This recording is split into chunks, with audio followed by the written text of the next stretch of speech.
Wow. Sorry, we did a 7 hours member stream earlier, and I thought I switched over 6 hours ago. But yeah, man, we've had so much fun with all the subs on the members only stream, guys.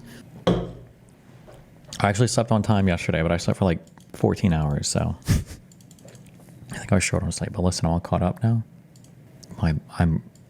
My brain is recovered, ready for high-level ideas. Amnesty International now saying it's a genocide. Oh, I didn't know that was the International Court of Justice. Is the Christmas tree set up? No. I don't celebrate holidays here. Do you really think it's worth it to air AE only on Kick, or was that just Dan's decision? I think it's a good idea because it insulates us from all of the people spam report my, especially now. Finding with lots of communities right now, especially post-election and everything. So at least for now, I think it's probably an okay decision. For whatever reason, Dan is very much likes to talk about the money aspect, like all the time about everything. But listen, hey, that's his reputation. If he wants to burn through his rep, that's fine on him. Why would that apply to your own streams on YouTube? Because the subject matter for AE gets a little bit more unhinged sometimes. There's also a lot of statements that Dan makes that I don't want to co-sign all the time, depending on what we're talking about. And AE gives a little bit more insulation, or Kick is a little bit more insulated from that. You think society's become more accepting of violence? Recently, it seems like 10 years ago, nobody would be celebrating the murder of CEOs. Maybe. I think as the more populist stuff happens, then people get more accepting of it. But 10 years ago, I feel like there would have been a contingent of people that maybe would celebrate it.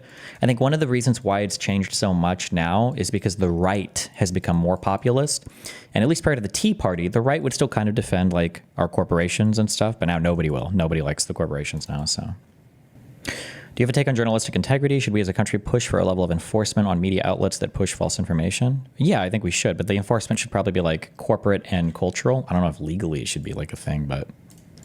What's the argument against you don't support the CEO assassination, but you celebrated the attempted assassination of Trump?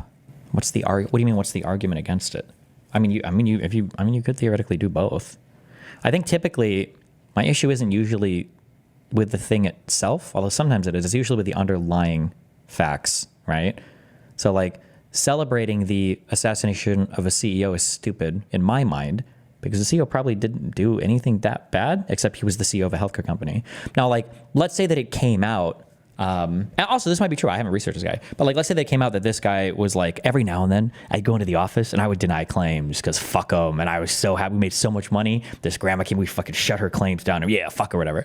In that case, actually, I would probably have the exact same response. I would say we should never be like, you should never encourage people to kill anybody or do anything like that. I think it'd be horrible. Even that CEO, you shouldn't be killing him. But if he gets killed, am I going to say, oh no? Probably not. They had the highest claim rejection rate. Sure, but did they have the lowest premiums? I don't know. What do you think about all the people calling the CEO a billionaire? Was he? Is every single CEO a billionaire now, or net worth is only 43 million? I mean, to a lot of people, that's probably the same thing as a billionaire, basically. He's getting like 10 million a year in compensation. Jesus. And like W-2 compensation or like stock option compensation? Or was it just like the value of the company was increasing? Doesn't TC take stock into account? I think TC takes stock given or granted into account. But I seriously doubt TC takes appreciation into account. That'd be my guess, but no, there's no way that total compensation takes into stock appreciation account. There's no way. That'd be crazy. Why do you keep spamming this question? First of all, you're getting a weak ban because I don't know why you guys think you can do this. It's because I don't ban enough for it.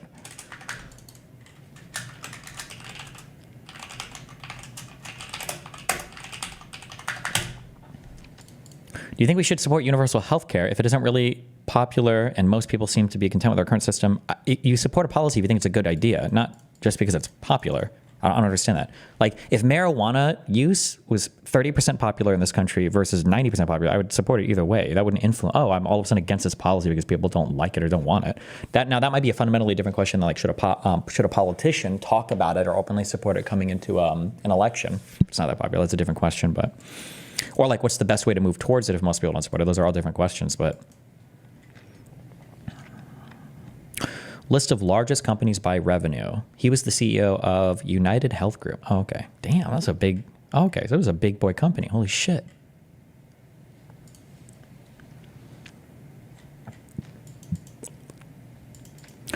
Do people not have a right to be angry about a system that encourages denying people health care?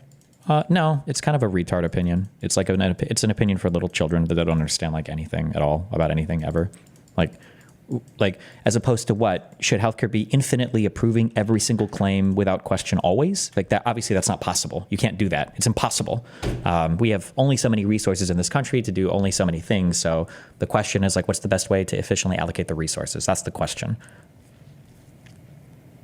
The words deny, defend, and depose were engraved on a bullet fired at the CEO. Really? On the bullet itself or on the casing? Isn't the anger that they aren't efficiently allocating resources and saving a lot for profit? Efficiently how? Efficient in what way? And saving a lot for profit? I don't think the healthcare industry profits any more than any other industry in the United States. I think they average all about the same, right? Which makes sense. We have open markets, so everything is probably going to be about the same profit margin. Sorry I called you a Mixolydian scale. I didn't know you hated dominant summit so much. Sorry, I'll unban you if you tell me your name. It truly is the cringiest of the scale, and every time I hear it, I just think of 12-bar blues. 12 bar? 16? 8 bar? Wait, what? No.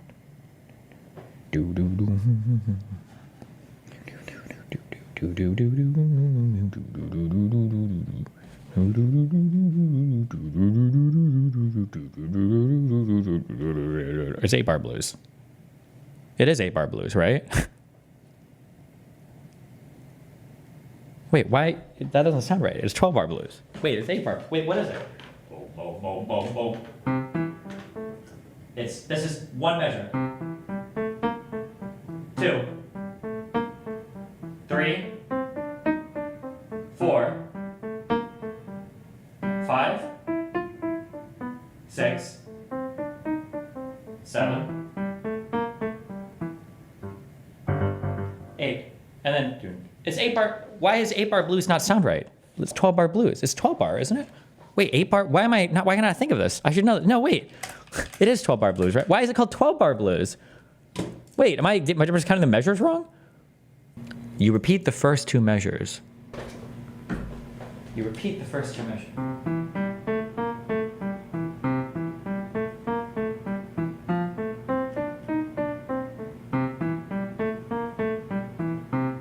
No, you don't. What I play is what is normally what you would do, right?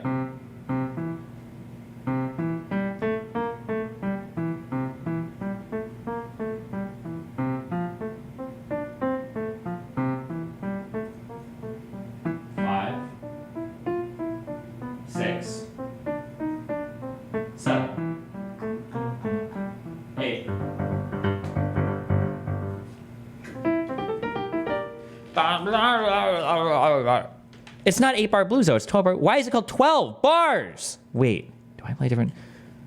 Okay, when linking the more basic 12 bars blues sequence, does it make sense to use RN? Wait. Okay, this is 1, 2, 3, 4, 5, 6, 7, 8, 9, 10, 11, 12. This is 12 bars.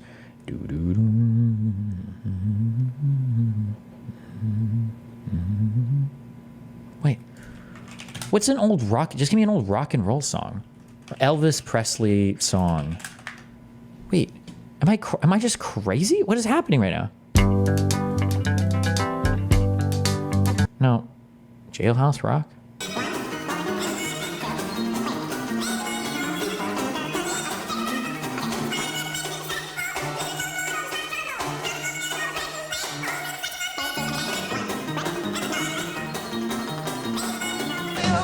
No, this isn't. Does this count? Why do I feel like I just forgot every single thing I know about? Is Take the A Train 12 Bar Blues? Hold on, my mind is falling apart right now.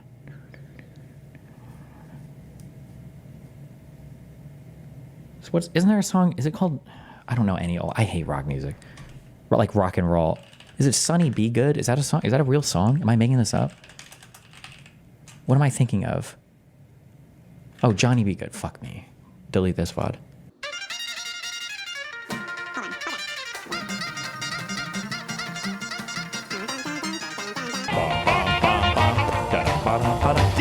That was 8 bars, right? That's the 4.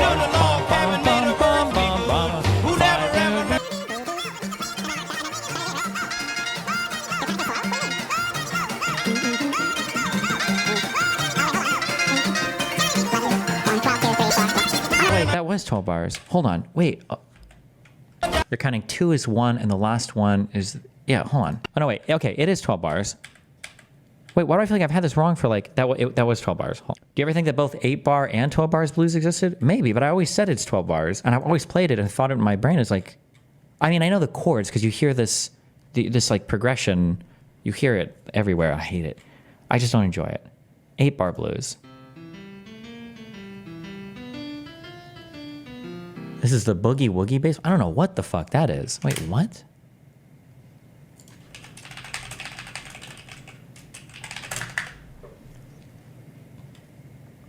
Wait, just boogie woogie. Wait, okay, wait. Wait, how many bars is that? Hold on. Wait. Yeah, that was 12 bars. What am I doing wrong? Oh. It's...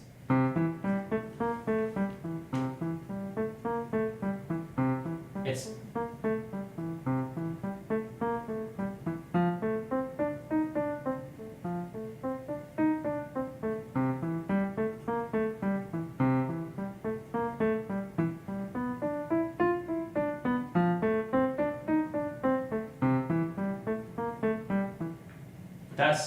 This is a 12 bar blues. Okay. I was shorting, so it's 1, 2, 3, 4, 5, 6, 7, 8, 9, 10, 11, 12. And then back to 1. Okay, this is what it is. Okay, I have it. Okay, sorry. What a waste of time. Okay, whatever. Any combination of these dominant stems is fucking cringe. Okay, don't care. Don't care. Don't care. Shit music, not good. All right, bastardization of the waltz, all of that. Okay, all right, Jesus. Okay. Down from them one. Back to politics. Why does America spend so much more in terms of percent GDP on healthcare compared to other developed countries? Seems kind of silly, especially when your GDP is so inflated by big tech companies. Inflated? Excuse me, number one. Number two, I don't know, actually. I feel like everybody keeps trying to find the answer to that question, and I don't think anybody knows the answer to that question. I think the Vlogbrothers, I don't remember who, did a video on this a while ago, and I think he basically said, like, yeah, it's complicated. It's just like... Oh, this is 11 years ago. I don't know if this is updated or not, but yeah, it's really hard. I think that it's really convenient and fun to just say whatever your issue is why. So people are like, oh, it's the insurance companies. Oh, it's the bureaucracy. Oh, it's the administrators. Oh, it's the hospitals. Oh, it's the doctors. But I think it's like, just like everything, Destiny. But what you're doing originally is exactly what happens when people jam because they want more changes. Do people want a lot of changes when they jam? I feel like when you jam, you want more stability, no? Or at least you want more changes that are all like easily playable with the same diatonic or pentatonic scale. I don't know. But I suck. Who cares?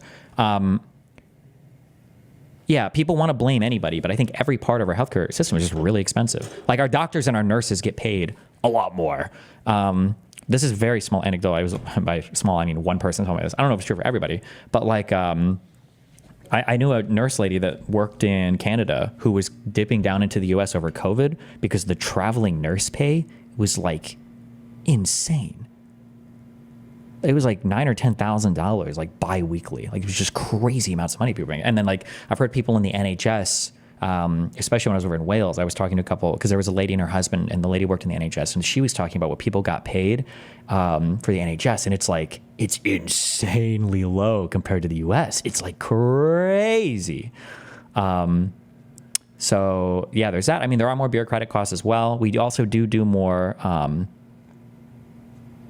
We do more R&D here as well, but I mean, like every single thing is more. Everything is more expensive in the U.S. at every stage, at every part. So yeah, I don't know. And I'm proud of what I fought for. I'm not going to back down from them one bit. I will answer all of these senators' questions, but this will not be a process tried in the media. I don't answer to anyone in this group. None of you. Not to that camera at all. I answer to President Trump, who received 76 million votes on behalf and a mandate for change. I answer to the 100 senators who are part of this process and those in the committee. And I answer to my Lord and Savior and my wife and my family. I'm proud to be here. And as long as Donald Trump wants me in this fight, I'm going to be standing right here in this fight, fighting to bring our Pentagon back to what it needs to be. What have your conversation? I mean, I don't want to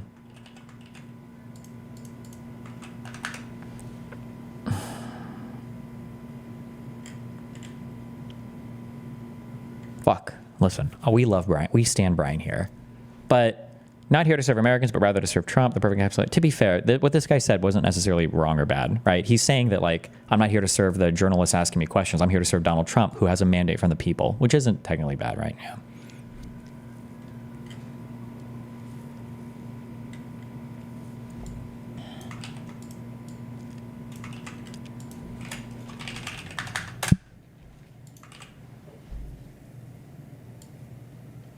He's giving regular populist slop. No, I don't even think he's giving populist slop. I think that statement is totally defensible, right? Like if I was elected, like let's say Biden or Bernie was elected with 100 million votes, and journalists are like, oh, what are you going to do about Bernie saying that he wants to do socialism or some shit? And my response was, I don't take orders from you in the media. Fuck you. I take orders from Bernie Sanders, who just won a vote from the American public for 100 million votes. So I don't listen to you guys. I listen to him. I think that's a totally fine statement. I don't think there's anything bad about that.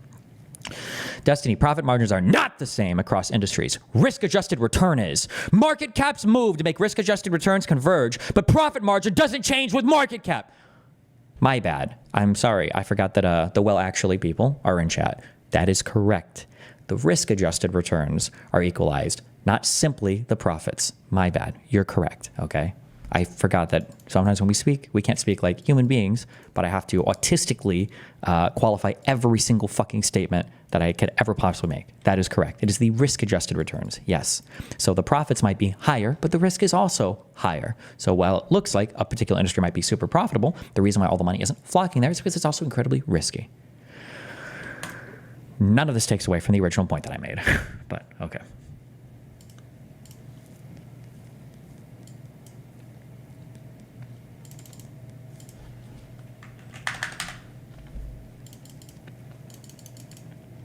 Don't pretend you're not pedantic, Destiny. Permaban. See you later. You will never find another streamer. And it's funny, too, because whatever fucking loser you watch online probably lies and says a whole bunch of million things. Don't pretend you're not pedantic. I give more good faith, like, credit to, like, any other person I do than any other streamer on the internet of my size. It's not even close. I literally just steel-manned this guy, the fucking Hegseth, an insane fucking person. I literally just gave charitability to his statement over Brian Tyler going, shut the fuck up. Like, oh, you're an LGBT fanatic. Literally, ropes, okay, thick ones. Okay.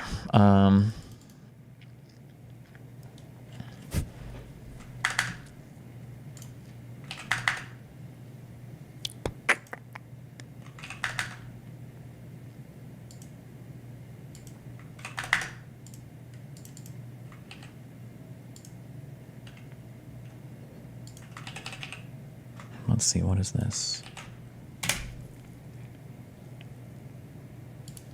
Are you surprised at the lack of sympathy and outright glee the UHCCO has gotten after his murder? Why not?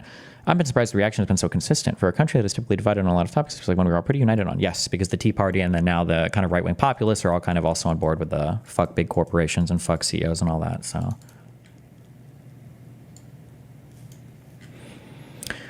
In my opinion, it's because most people actually understand that the top 0.1% of people are the cause of a lot of our problems. Stupid. This is populist brain rot.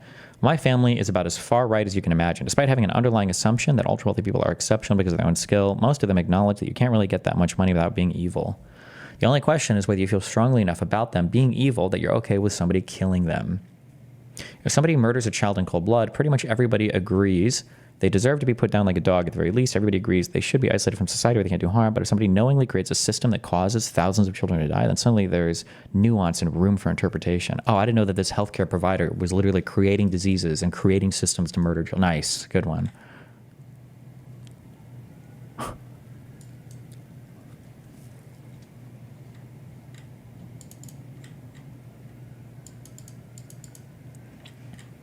Yeah, everybody celebrated that submarine crush event. I feel like everybody was happy to see that happen, no?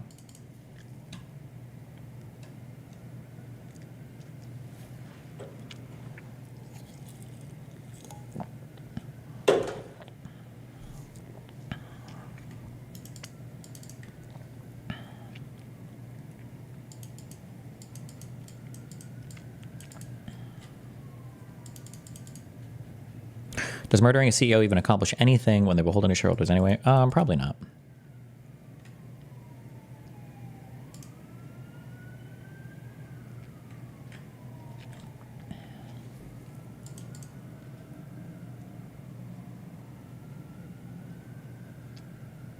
Is a healthcare CEO considered a provider? Isn't that used to refer to jobs that involve directly treating patient/patient contact? Healthcare provider. I feel like insurance companies are considered, aren't they? Like part of our healthcare providers? Is provider only like a hospital or a clinic?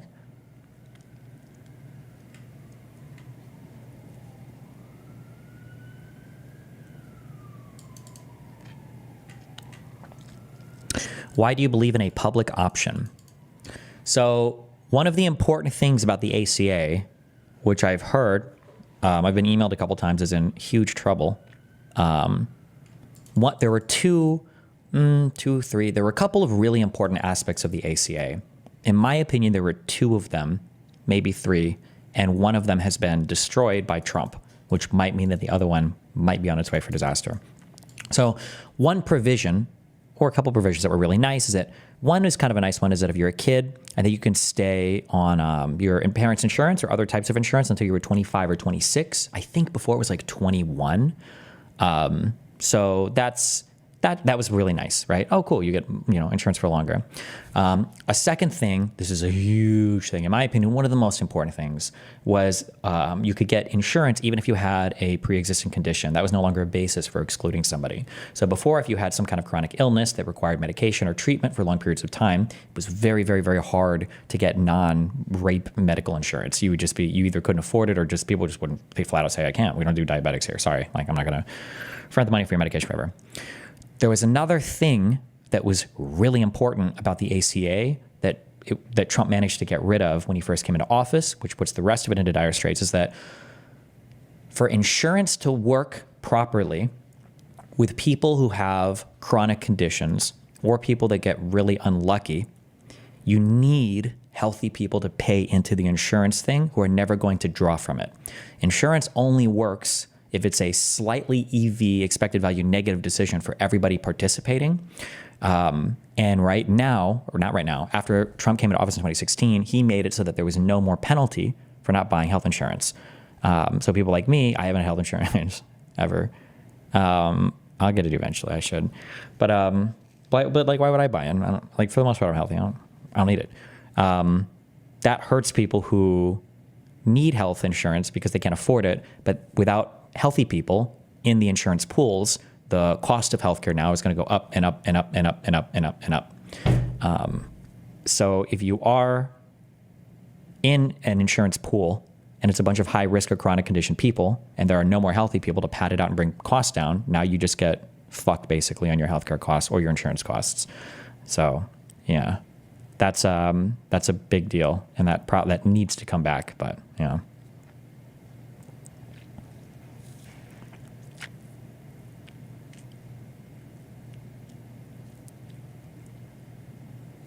This is why taking high numbers of young working age immigrants is big for social services. True. Oh, the Medicaid expansion for all the states and everything was a big thing too, yeah.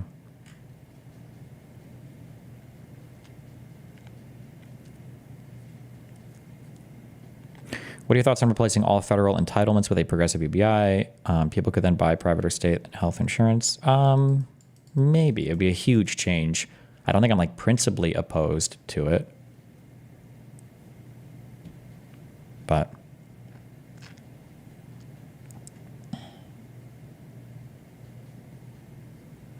that doesn't sound like insurance then if you're forcing people to pay into it. What does forcing somebody to pay into something have to do with whether or not it's insurance? It's still insurance, but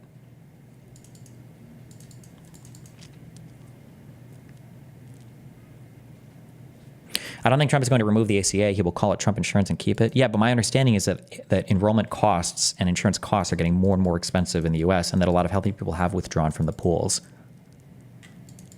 I don't know if anybody has a source for that. I don't know, but why a public option over single payer? I think as the U.S. as a capitalist country, as people who like options and whatnot, it's probably good to have multi-payer systems. If you want to buy additional insurance or whatever you can. I think that's even how most Europeans do it. So having like a public option, I think is good.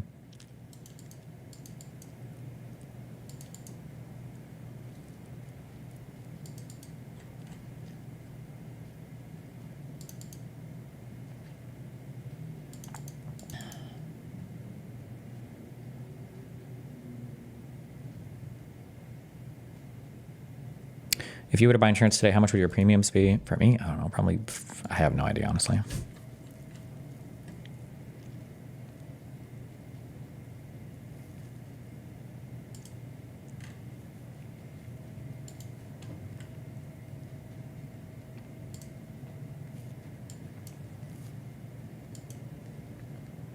Jesus Christ.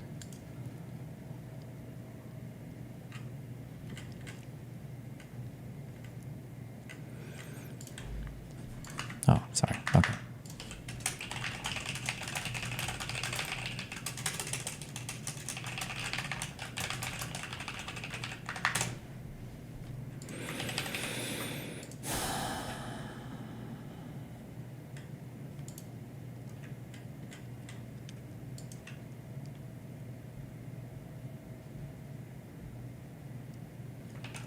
Holy shit.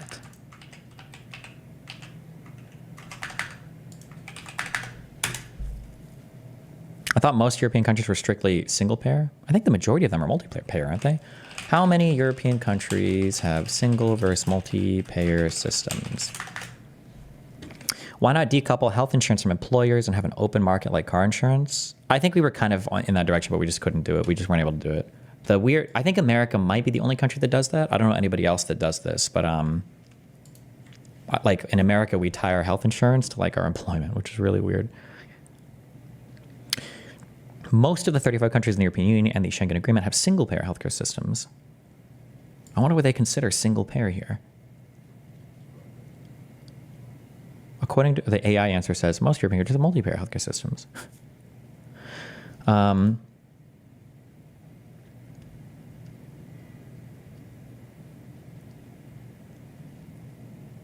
Oh, like this is what I would consider multi-payer. I'm sorry. Maybe other people don't. I've heard different terms for this. I'm sorry. So supplemental insurance or top-up insurance is sold in almost every healthcare system and is sometimes delivered by profit-making entities. I've heard this referred to as multi-payer systems. Like I think in Canada, I think everybody has healthcare, but you can also pay for additional insurance if you want. And I've heard that, but maybe they don't even use the term multi-payer. Maybe they're using single-payer versus like just free market. Oh, hold on. Single-payer systems are the fairest and most efficient. Multi-payer systems are just less efficient and more costly. They're also regressively financed. Progressive income taxation ensures that people pay according to their means. A monthly premium system, which requires people to pay the same amount for the same product gross income. I wonder what they consider multi-payer. Like they have is the USA considered a multi-payer?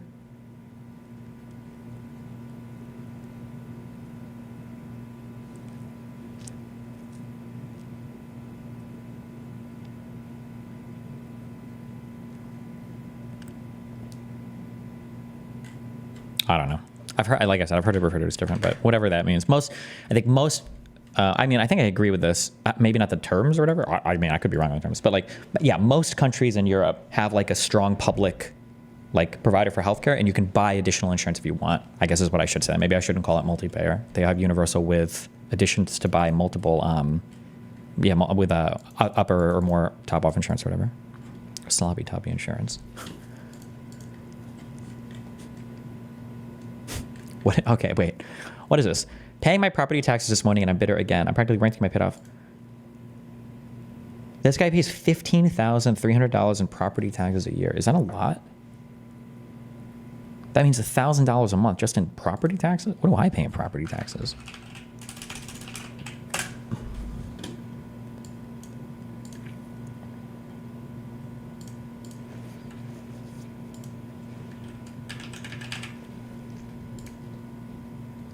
It can be quite a battle in politics over which procedures would fall under that healthcare or not.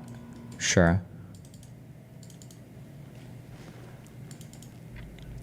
What would it take to get universal healthcare? It feels so far away now that Trump is in office and we have to worry now about democracy. We can't do healthcare right now. The problem is that we don't trust hospitals, we don't trust insurance companies, and we don't trust the government or the institutions. So why the fuck, if you were on the left right now, why the fuck would you ask for universal healthcare when you think that all the companies are corrupt and the government institutions are corrupt? And like, why, like who? There's nobody that would nobody's even in a position to, like only center left libs could say like, hey, maybe universal healthcare, but nobody else trusts anybody. So with low social trust, and it's funny because the Nazis used to know this, at least with low social trust, you can't do anything. You need trust to be able to function and move forward and do things that are good for everybody. Honestly, we need to start implementing it state by state. Any blue state that doesn't have a public option is a failure. True, actually. One of the benefits of having states is we should be able to do things like that. And I believe that I think in California they do that, don't they? They have Medi-Cal. Destiny doesn't ever have to worry about healthcare. I don't even know why people in chat ask streamers for opinions that don't ever affect them. And I like Destiny, but he's not an encyclopedia. What does me having to worry about healthcare or not have to do with asking me about my opinion on universal healthcare? I don't know how that plays in, but okay. Is it Cal Med? I thought it was Medi-Cal. Am I making that up?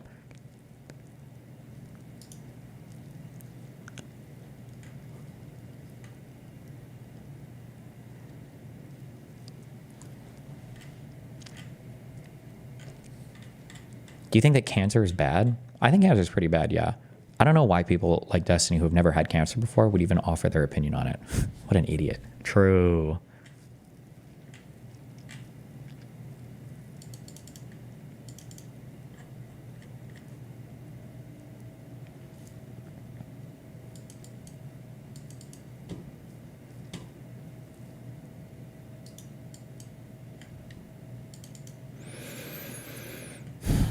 Does Wells Fargo not tell me what my...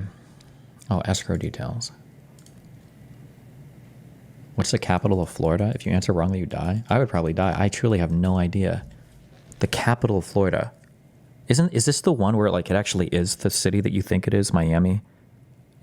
I feel like it's not Miami or Orlando. Oh my God, I don't know the capital of my state. Hold on. No, I know it. No, I don't. Hold on. It's in there. Hold on. Come on, Vyvanse. Wait. I need caffeine as well. Hold on. Stimulate. Hold on. The Vyvanse is going to summon it.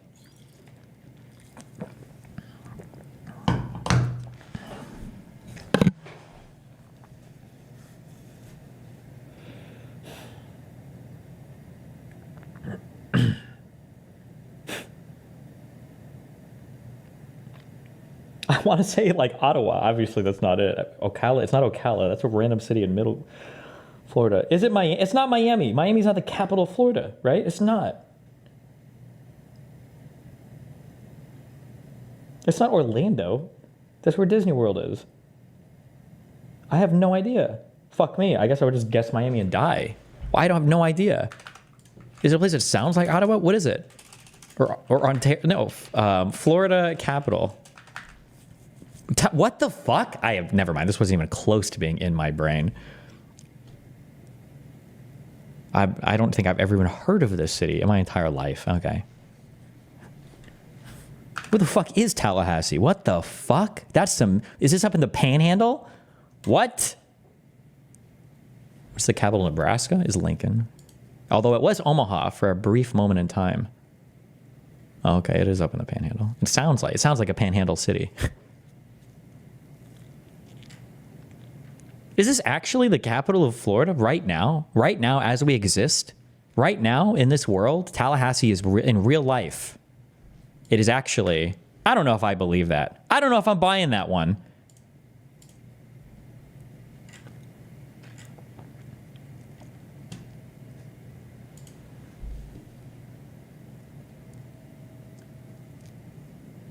Wait, what on earth is the pan part? Oh, so in the United States, we talk about a lot of our geographic regions, but the geographic regions don't actually refer to anything. They're just very weird. So like in Florida, you have to go north to get to like the south. Tallahassee just has a name that sounds like a southern city, but most of Florida wouldn't be considered like the south. And none of it would be considered the East Coast, even though it is. Like, nobody would say, like, oh, I live in the South. And like, oh, where are you from? They're like, Tampa. Like, no, what? Because the South is like, it's basically like, I would say broadly speaking, kind of like this, excluding places like Austin, Houston, Dallas, San Antonio, because they're cities, they don't count. But like, to get to the South in Florida, you drive up here to the Panhandle, or whatever the fuck you call it. I don't know. In Nebraska, we called our thing the Panhandle. And I think in Oklahoma, do they call us a panhandle? Is that what everybody calls it? Maybe they call it something different in Florida. But it's like this area up here, like in Jacksonville, you're in the South. Like Gainesville, Tallahassee, I'm guessing, yeah. This is like the South.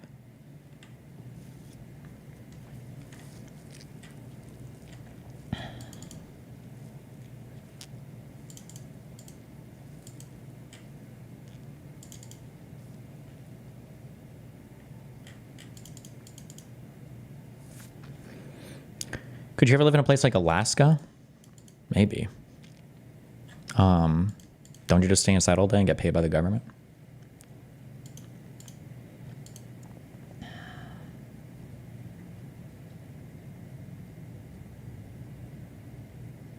I pay less than $2,000 a year on my taxes.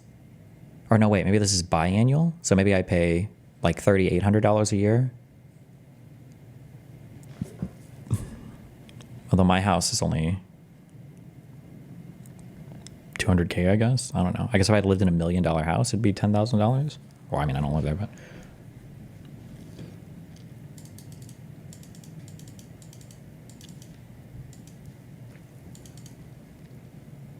Did you see the Hawk Tuah meme coin scam? I heard about it, but I only read headlines. But just based on the headlines, it didn't seem like a rug pull to me. Like people said that it peaked at like 300 million and it went down to 60 million. That doesn't sound like a rug pull. Rug pulls, just from the little bit I've seen, rug pulls are usually like multiple orders of magnitude. Like if a thing goes from like 100 million to like 50 million or 20 million, it's like, okay, usually rug pulls like it peaked at 100 million and now it's worth like, the market cap is 800K. Or it's like, it went up to like 600 million and now it's at like 2 million. Fuck, that's usually, yeah. But maybe there are other ways to do it. Or maybe this was and I'm not aware. Look at the Talk with Coffeezilla. Oh, hold on, let's.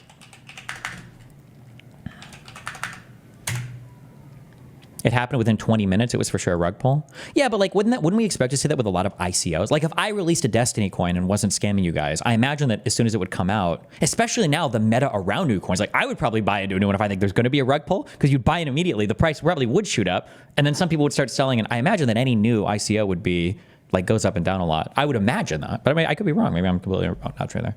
What is this? Hold on. From the community, happy to answer any questions. I have questions. I'm raising my hand. Hey guys. What Coffeezilla?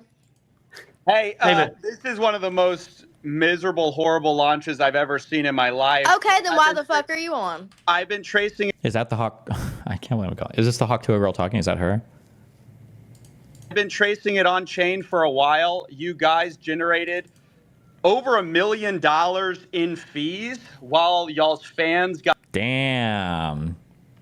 Destiny, wait, don't look at your house value. Look at the taxable value. If it works there like it does in Michigan, that value can be very different. That's true, actually. Your taxable value is way less. I don't know why. I don't want to say shit because I don't know if I'm like Donald Trumping my house.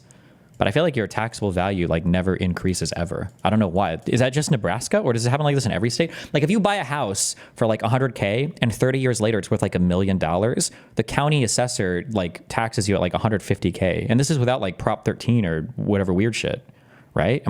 Is that normal? I feel like it's I don't know. I don't know how that shit works. That's the whole area that I've never like super dug into before. So.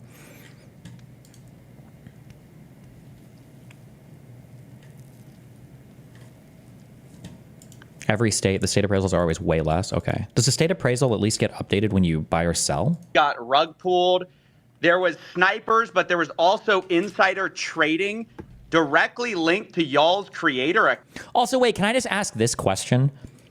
If you're planning on rug pulling, okay, why not be one of the first buyers? Like, here's what I would do, okay? Look, okay, I don't know how any of this works, so I could be wrong. Maybe I'm sure these guys have thought about this because it's all financial scams, right? Let's say that you've got like an ICO, okay? And let's say that like, let's say 25% of the coins are owned by the initial holders, right? I feel like what I would do is if the coin launches, I would just be like I would have another wallet and I would just be one of the first big buyers. I would buy initially, I would drive up the price a ton. And then maybe I would sell from the initial buy pool, maybe like 1%, okay? Just so that maybe people think it's gonna be a big dump. And then I would sell from my initial pool, like hopefully right from the top, and then you would just be like that, right? Why not just like scam from a different wallet? Why scam from the initial coin pool? Or maybe people thought of this, or maybe you can't do this, or maybe they did do this, or I have no idea. Who knows? I don't know. I don't know how this works. Okay, sorry. What was I saying? In fees, while y'all's fans got rug pulled, there was snipers, but there was also insider trading directly linked to y'all's creator account. What are you guys doing? No. That's not true. That is true. That's a fact. No, it's not. Well, it's a fact, and you can see it on chain. So yeah, we know. We trust me. We were there. Hold up. Just a little bit. A little bit. A little bit. A little bit. A little bit. Does he sound a little bit like relevant? Interesting. It's just what happened. No. You can see this like No. Like you sound going to the. Never mind. I'm not going to be able to find his voice. A little bit like relevant? We know. We trust me. We were there. We could answer that. you know about the insider trading? No, there's no insider trading. That's why we can answer it. Okay, so there's tokens Coffeezilla, going directly from the main account. Coffeezilla, just chill for a second. And then it's getting sold for 50K. Who is that? Definitely not us. You think we're doing this for 50K? Yeah, fucking right. Talking to the wrong guy. You're used to these bullshit scammers out here. Not us. We're advanced scammers. I'm just kidding. Now, we had... That's what everyone says, by the way. Listen, doesn't matter. No, I'm not everyone. There was a strategic allocation, right, through a foundation. Every single one of those was signed through a SAFT. The deployer wallet, you've heard of a strategic allocation or a private How much sale. did y'all get doing a pre-sale? How much did y'all make? It's not that Selling we out made. your fans. So Over here, can you give exact? Hold on, Coffeezilla, take a chill pill, brother. So Y'all just rug pulled a bunch of people. No, there's no rug. We're here every single day. There's no rug pulled, and it's not done by us. Yes, snipers sniped it up to an insane market cap. No, it's and not dumped just it. snipers. That was not us. That was listen. You know that. Listen, no. I'm telling you the truth. And y'all made millions on fees from this little scheme. There's not a. I'm sure that's not you getting those fees, right? Who's making the money on the fees? Who's making millions of dollars on fees from this rug pull? That's not a scheme. That's the project. So we can keep this thing going for years. Okay. That's how do you think? There's so many expenses. Who makes the money on the fees? Someone just made over $1 million on fees. Who made it? First of all, the fees were there with Meteora pools, and that goes to the creator. Is there an explosion outside? Every time I hear shit going on outside, I feel like they're finally coming for me. The haters they've shown up in force. First of all, the fees were there with Meteora pools, and that goes to the creator, right? Which is who? Who does that go? Who belong? Wait. Hold on. I don't want to. I'm not trying to sweep for anybody. Okay. Me and Hawk2 are launching a podcast. No, I'm just kidding. But are fees on a coin, is a fee considered a scam? Like if you have fees, like it might be shitty, and it might be like a scam and that like why the fuck like I think for instance I think that like all the gold and silver shit that they advertise on conservative shows and shit I think that's like a scam, but I don't think it's like a scam. It's just like a scam, you know, but it's not a scam, you know, like are fees like a scam or just like kind of shitty? Like, who does that belong to? That belongs to the project, right? Who's the project? Who is the project? Well, the project is over here, Haley Welch, right? And how much does Haley Welch own? Coffeezilla said 15% fees. The fees were set way higher than normal to try to deal with snipers. Okay, but what's the point of I mean, if they tell you it's high fees, then just don't buy or sell it, no? This is Haley Welch's project? No, it's not a scam, but the point is buyers who are not into crypto don't know the fees before buying the coins. Is it not listed when you go to buy a coin, like what you're paying in fees, or? So she owns all of it. Coffeezilla. Did she just make $1 million on fees on a rug? Do you know how much it costs for lawyer fees to create a foundation in the Cayman Islands, to hire directors? You think this stuff pays for itself? Right? So y'all wanted to make the money on day one? I don't understand. I'm just asking. We're here every single day. Millions of dollars in fees from the rug. Day 2, day 3. You know, this is how you run a project forever. Is you have to fund that. And first of all, over here can speak to the extensive amount of work and time and people that are on this project. Over here has around 18 people working on this right now as we speak. This is not a small time type of nothing. We're really trying to do something here and not just do it for one day and do it for 2 days like you're used to. So who made the money? You haven't answered the question. Who made the money? How? I feel like you have to be really careful. I'm probably too careful because I'm so humble. So whatever. I'm just kidding. Half kidding. You probably have to be really careful if you're dealing with scammers all the time. You can mind fuck yourself into thinking like everybody is up to some illegal or illegitimate shit. And the Coffeezilla definitely lives in that world. But it's also probably challenging because you do deal with a lot of people that are legitimately like scammers and they're horrible people. So it's hard to know. Like the guy is saying some things to me that sound reasonable. Like, yeah, I'm sure that you do need fees because they're probably, you know, expensive ventures for sure. But the fact that he's cagey about some of his answers, like make it seem like, oh no, he's scammed. He knows this is bullshit. They're charging way too many fees. But I don't know the underlying facts, so I can't say it. So like he said things that sound reasonable. Like, yeah, I'm sure you need to charge fees to keep things going.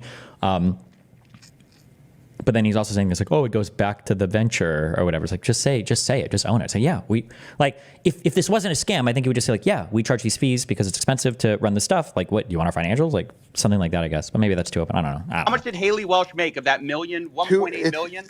It's a foundation that is running this project. How much does she own of it? It's a foundation. She owns 0 of the foundation. See, like that answer right there can be bullshit, right? Like it sounds like just based on the when people are hyper specific like that, it doesn't sound like they're giving you the what's the maxims of fucking conversation. Like if somebody would like if I were to scam somebody on the Patreon or something, or if Erudite was to scam somebody on the Patreon and people were like, how much of this money that you're making, right, for your business or whatever, like how much does Erudite even own? And I'd be like, Erudite owns 0% of my Destiny company. She owns 0% of it, right?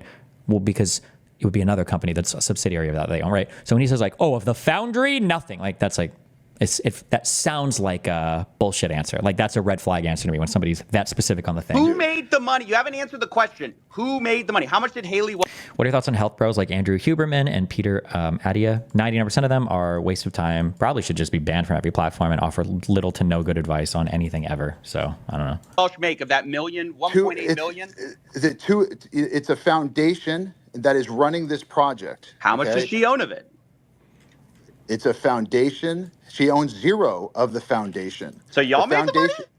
No, I don't own the foundation either. A foundation in the Cayman Islands. Who profited? Over $1 million was just made. I'm telling you, a foundation that pays people out. And by the way, so like what he just said there. Okay, so you don't own the foundation, but there's like a royalties agreement or a revenue share agreement or a paycheck, or there's something, right? They pay people out. So what Coffeezilla should have asked more specifically is like, oh, so do you guys make any money from it, or how do you get paid from it, and then how much do you get paid from it would be a better question. He might get to that.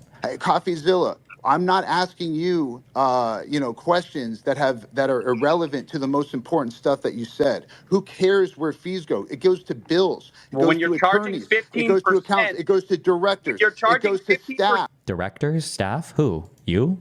Hawktua? A rug pull, Right. and you're profiting from the There's rug no pull. rug pull because we didn't pull a rug. I don't know what you're trying to say. It's not true. That's defamation. Doc, You're saying do the math. Do the math. Defamation. You're saying that we pulled a rug. There was no rug pull. 3%. You're defaming our character. Are you not going to let me talk? You just talk over me. You talk over me. I'm hearing bullshit. So why? No, why you're not. You're talking over me. Let me just lay out your tokenomics. You guys released 3% to the Meteora pool, while you have... I think Huberman and Adia are bullshit. One is a neuroscience PhD, and the other is a medical doctor. Both of them extensively cite papers throughout their podcast. They are literally the most scientifically based podcast online. I don't know, link me a contentious Huberman episode. We can listen to it, I guess. I don't know. 17% of the token allocation unlocked day one from your strategic allocation. Are you guys insane? What do you guys think exactly is going to happen when your insiders get sent their tokens? And by the way, who made the money from your 17% pre-sale while you're giving a tiny piece of the pie to the public? Like, what the hell? This is the worst tokenomics I've ever seen, and it is a scam. It's not a scam. The tokenomics are a scam.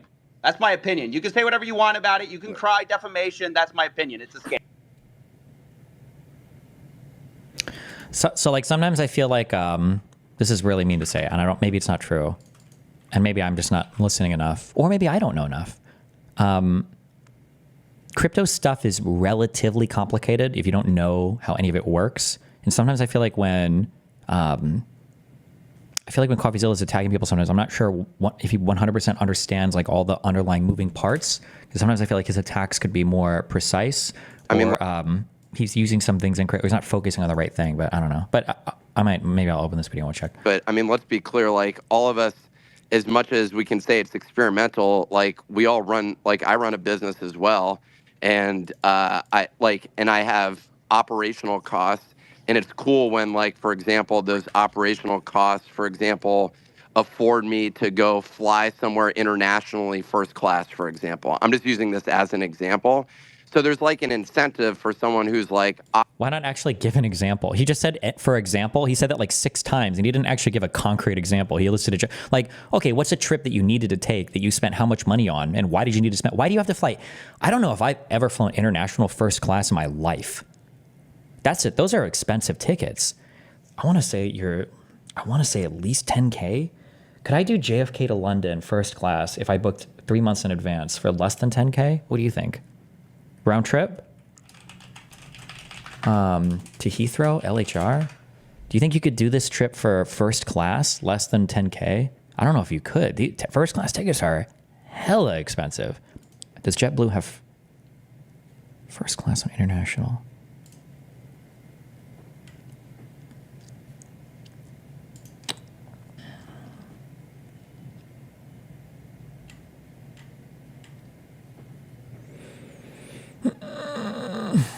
This is for January. Might have to be for, I don't know. But whatever. Okay, sorry.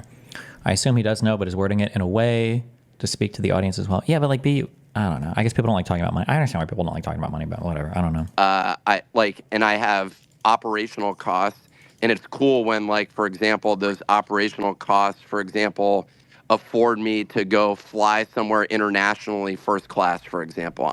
Like, is that an operational cost? Is you flying international first class?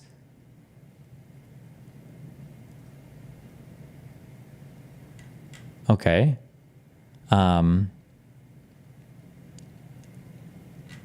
Destiny, crypto is complicated, but scammers prey on how complicated it is. That was Coffeezilla tries to point out. He's the advocate for the retard who buys shitcoins not knowing anything. No, I agree on that. That's why when Sam Pepper, and I know for a fact, without knowing anything, I know that Sam Pepper scammed with crypto. And I could tell because every single time somebody tried to push him on scamming on Kick or Keep, whenever they would bring something up, Sam would start asking them very specific questions about the business operations. And I know why people do that. Scammers ask specific questions because they know that you can't get into the specifics enough. And if they can drag you into that realm, they can beat you up with stuff you don't understand. And then you come away looking like your accusations were empty or hollow. Anytime somebody gets into that like method of argumentation, I know that they're trying to hide something, right? Were you really speeding yesterday on the way home? Was I speeding? What do you mean was I speeding? Hold on. Do you even know what car I drive? Yeah. Do you even know, like, do you even know the maximum horsepower, the crankshaft of a fucking hot fucking engine on a 74-degree day on the fight? Like when they get, it's like, no, I don't know the fuck. Oh, so how could you even know? And it's just like, wait, what the fuck? I don't know what the fuck we're arguing about right now. It's, yeah. I'm just using this app. Lav did that all the time. Yes, Lav does do that all the time. That's true. She'll ask the more specific questions she can, and if you don't realize what's going on and then you're getting like bogged down, as soon as you don't know that, then they say, oh, well, you can't even speak on it. You don't know fuck all about it. Boom. And then they get out, yeah. As an example. So there's like an incentive for someone who's like operating a business to basically like have a successful operation that's going. So I'm sort of curious, like not for the token price itself, but just in terms of the fact that there's fees that are being generated, there's an actual like source of income. I hate to interrupt you, Nick. But to be fair, that was your defense of the NFT sales. Of the sponsor that I took? No, it wasn't. My defense didn't rely on any complicated bullshit at all. My defense of them was that on the company that sponsored me, they sold NFT token fucking images or whatever. They're probably never ever making money on these things. They're not to trade. You get some weird autograph on a website that has like digital cards or whatever. That's it. That's all I took a sponsor as, and that's all I sold it as. I never talked shit about selling it, getting rich, making money, whatever. That was it. If you're buying it for some digital collectible thing. That was a sponsor. That was it. Boom. That was it. Hello there. But anywho, I'm gonna go to bed, and I'll see you guys tomorrow. Wait, is this the Hawk Tua girl as well? An actual like hey source guys, of income. I hate to interrupt you, Nick. Hello there. But anywho, Destiny, he's talking about the what is an NFT meme. Oh, when I was arguing with the other guy, why was I quizzing him on that? I think I already explained what it was, but he didn't accept my explanation. So if he was going to say I was a scammer, then we will dive into it. Fuck it, if you really want to. But I think he was also, wasn't he also trying to, because if you're going to say it's a scam and I explained it's not a scam, well then fine, let's get into it. How is this a scam? Like what part of this, do you even know what you're talking about? Do you know what this is? Let me go back and, I don't think I should have to do this. I think everybody knows what I mean, but I'll go back and I'll requalify, I guess, if I have to. It's not bad to get into the details of a particular thing, especially if they're important and necessary to discuss it. I'm just saying that sometimes people use particulars to try to hide from a broad claim. Doesn't mean that just because somebody's getting into the particulars all the time, it's bad. But when people use it to avoid asking or answering a general point, that's the bad thing. Jesus. Okay. I'm gonna go. Just in terms of the fact that there's fees that are being generated. Also, wait, hold on. Oh my God, we've paused the video so many times. The guy that's speaking right now, wait, this guy over here, he's not even part of this thing, is he? This is a different guy, and he's just giving an example of the first class flights or whatever, and now he's asking her a question. Is that what's... But, I mean, let's be clear, like, all of us, as much as we can say it's experimental, like, we all run, like, I run a business as well, and... Okay, this guy isn't even part of the project, sorry. I thought it was somebody in the project who was saying that he needs the money for the first class. I got you. Okay. And I have operational costs, and it's cool when... Okay. I thought he was a representative of the coin, and that's why I'm like, why won't you give a more specific example? This guy's just asking a question. Okay, my bad, Jesus. Like, for example, those operational costs, for example, afford me to go fly somewhere internationally first class, for example. I'm just using this as an example. So there's like an incentive for someone who's like operating a business to basically like have a successful operation that's going. So I'm sort of curious, like not for the token price itself, but just in terms of the fact that there's fees that are being generated, there's an actual like hey source guys, of income. I hate to interrupt you, Nick. Hello there. But anywho, I'm gonna go to bed, and I'll see you guys tomorrow. Okay. Absolutely giga chatted. I guess we're talking over here, and I don't know what the distribution is, but are you guys able to speak in terms of like... It's been a rough day. It's all good. We'll come back tomorrow, Nick. We ain't going nowhere. You can't just tell me what your salary is from this. I'll tell you what mine is.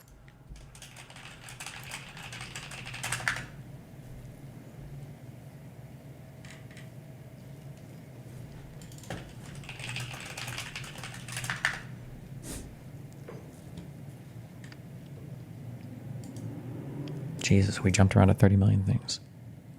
These property taxes seem high. I wonder how much his full house costs. Your paid off home is worth $1.5 million. I understand your $15,000 property tax bill is rough, but really, I'd like to have that particular problem. I'd sell the house and live the rest of my life in peace. I'm sure you have the financial wherewithal to ensure you can. That's not the point. I'm renting my home from the government. How did you miss that part? The average government rent in Kansas for a home is about $3,700. I'd pay that rent for a home in a year. I mean, you're kind of always paying rent to live because you're living in a country. Like what? Yeah, you pay to live here. You rent, it's not your land, it's the government's, technically. I mean, like,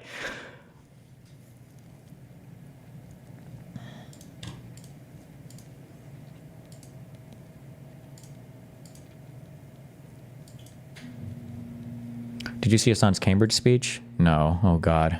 Why is it bad?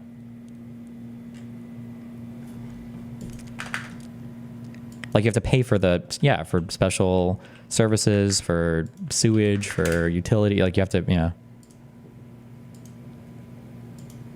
Oh, how much have you paid people to pull out customers who are in line with a bag that's 2 centimeters too big, Mr. Schroeder? Well, we recognize this is a hard job, and so therefore we incentivize them to do that. How much? It's $10 per bag. Wow, $10 per bag. And I think, Mr. Klein, you and Mr. Schroeder, your airlines cumulatively have spent $26 million paying gate agents between 2022 and 2023 to catch passengers whose bags are a little bit too big. $26 million. I mean, if people want to know why it's such a terrible experience to fly, this is news for them today. Your airlines are paying millions of dollars to your employees to harass people who've already paid. I am so sorry. I will be an out-of-touch elitist here. But I had the same opinion even when I was poor. Well, I actually didn't fly at all when I was poor. When I was on my ascension to being wealthy and rich, okay? I had the same opinion. It has never changed. If you're bringing bags on that are too big, fuck you. I don't think they should harass you about your bag. I think that they should just throw you off the plane in the middle of the fucking flight along with your stupid fucking bag. I don't want to sit in the fucking aisle and wait for 12 hours while you're trying to cram your massive, every single fucking thing you own. Okay? What are you, a gypsy? Are you migrating? Are you moving to another fucking country? Is this the entirety of everything you've ever purchased in your life? Are you practicing pack ratting in the overhead on the fucking plane? If your bag is too big, then check it. Check your bag. Pay for the $20 and check your fucking bag. I don't want to sit here and wait for 12 million fucking hours while you try to cram all your stupid shit into the fucking overhead. God, it triggers the fuck out of me. I think they should just ban wheels on bags. There should be a current that runs along the floor of every single airport. And if there are wheels dragging along it, it should complete a circuit and shock you, okay? 10,000, you get shocked every time. You have to pick your bag, and if you can't carry it, you can't bring it onto the fucking plane. They're there in line because they've already paid. It's unbelievable. By the way, let me just ask you this while I have you here. Why is it that you charge different people different fees for carry-on bags? Why is that, Mr. Klein? Different people? What does he mean? Like if you're like a gold member or a silver member or whatever else? Or why isn't it just a flat fee? Why is it that I might get charged one fee, but my wife might get charged a different fee? Why is that? Wait, what is he talking about? Or what does this refer to? So overall, our job is to generate the most revenue we can. Oh, I'm sorry. I just saw a thing. Oh, shit, bro. That's a Spirit Airlines. Bro, you know what you're signing up for. You know what you're signing up for. At Destiny, you sound out of touch, LOL. Some people can't afford paying tickets for their children. Stacking them in a bag is cheap. Then practice with your children before you get on the flight so that they can crumple their bodies up as much as possible, okay?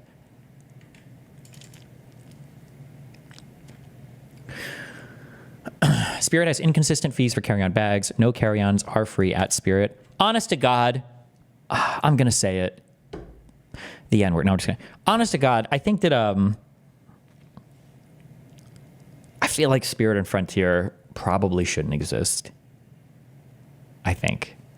Like, this is a total guess. I wish somebody had written an article up on this if I wasn't so lazy, or if I could sneak into another dimension and I had, 3 days of time to do a project.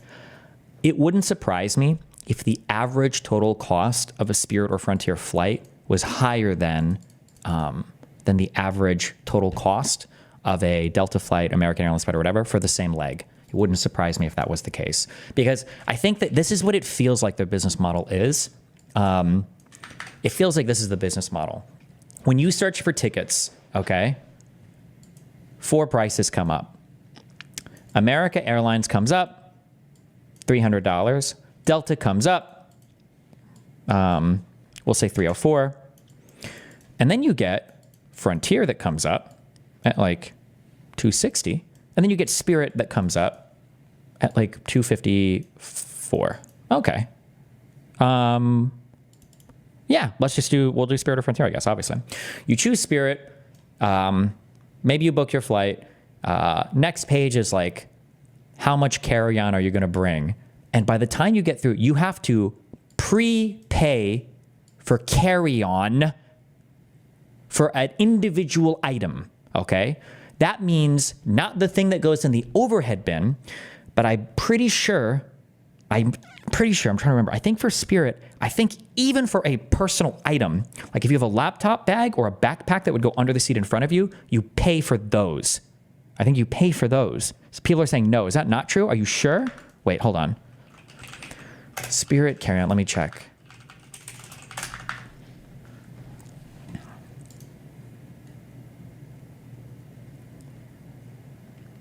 Destiny doesn't fly Spirit, he's too rich. I do fly Spirit sometimes because for a while they're the only people that did direct flights between Vegas and Miami for some reason.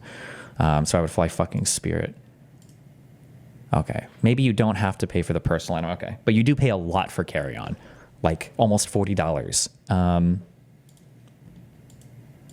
But by the time you get through like these random stupid fucking fees, what else do they nickel and dime you on? I think they also don't do, I think they don't do like crackers and like a soda or whatever. Like I think American, Delta, Southwest will have the carts that come up and down the aisle and they give you, I don't think they do that on Spirit either. I don't think, or they do, but they'll charge you for it on flight, I think.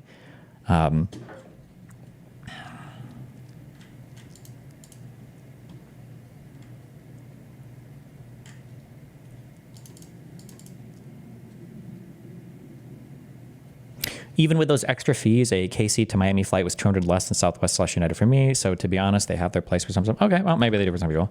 I found like when I was looking at Spirit flights, they were never really that much cheaper, but they would nickel and dime the fuck out of you on things. Let me check. We can just check right now. Fuck it. If you only take a backpack and you don't eat or drink, Spirit is a great deal. I do agree with that, right? Like when I would fly up to DC or New York for shows, sometimes if I was there for a single day in my little iPad book bag, I can pack like a set of clothes on my iPad and I'll just fly up literally with nothing. I'll just fly up there, do my shit for a day, and then fly back that night or the next morning with no problem.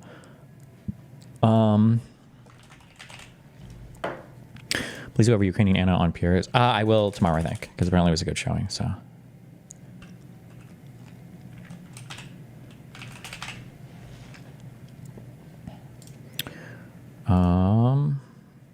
Okay, we'll do on the 2nd to the 4th. Fuck it. Miami to New York.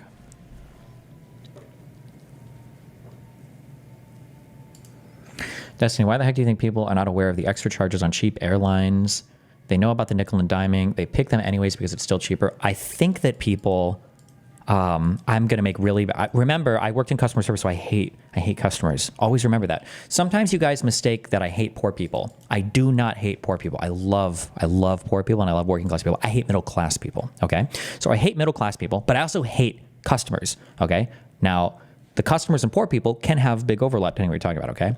I don't hate poor people, don't hate working class people. I hate middle class people and I hate customers, okay? Those are the two big groups that I hate. Middle class and customers, all right? And sometimes white people.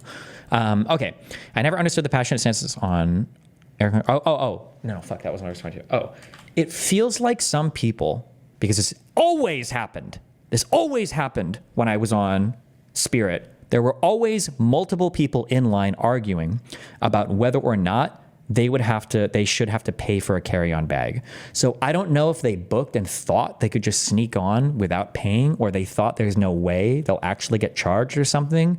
But that's what it feels like, is that people would just do it with the hope that they could just get away with it. But I don't know. Okay, so our cheapest Spirit flight is, these don't count as, these are different things. Our cheapest Spirit flight is $320. I'll just do one ways real quick, fuck.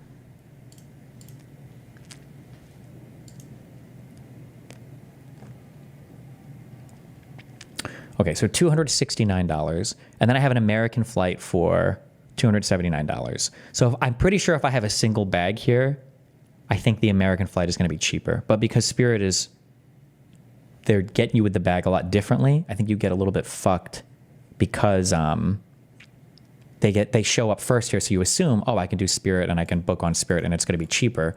But the actual cheaper flight here, probably the American or United flight would be cheaper, would be my guess. I think American lets you do a free carry-on. I don't think they charge you for a check-on. Or I'm sorry, I don't think they charge you for carry-on. In America, I don't think they do. Would these prices go up now since you visited the page once? I have never in my life seen that happen. I'm pretty sure that was just a total fucking fabrication. I don't know if I've ever seen that reproduced, where people say like, oh, airlines will raise your price when you go back to the same. I don't think that's true. Some people say it. I don't know. I don't think I've ever seen it before, but I don't know. Like, I feel like when people say that happens, what they're actually doing is they're checking on a ticket price, and then they go back in a couple of days and they check and it's more expensive, but that's because they've sold out of tickets. And as you get closer to the takeoff date and there are fewer tickets available, they'll become more expensive. But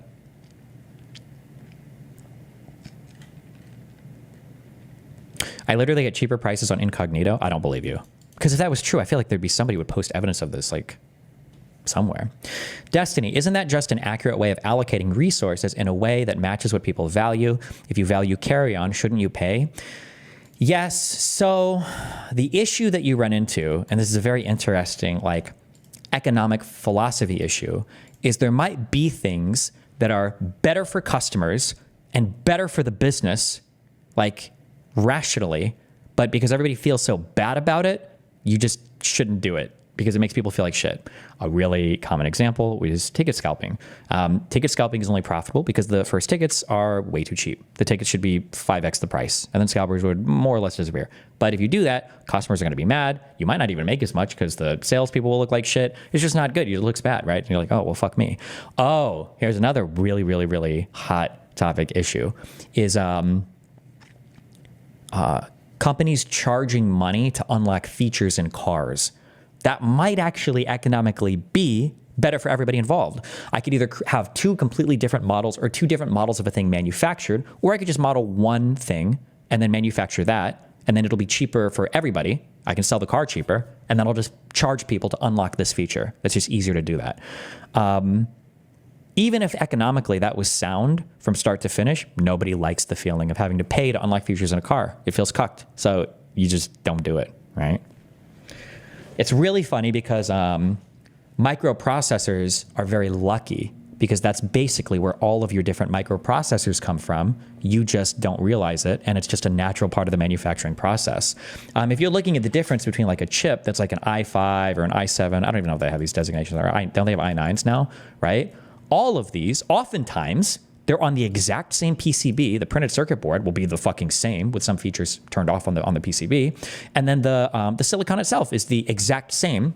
It's just not all of the cores ended up being functional. So they take some of the chips, maybe on this one, all 16 cores are functioning, or maybe on this one, only 12 of them function at spec, or maybe on this one, it's only 8. And the ones that do shitty, they bin them as i5s. The ones that do pretty well, they bin them as i7s. The ones that are like almost flawless, they bin these as i9s.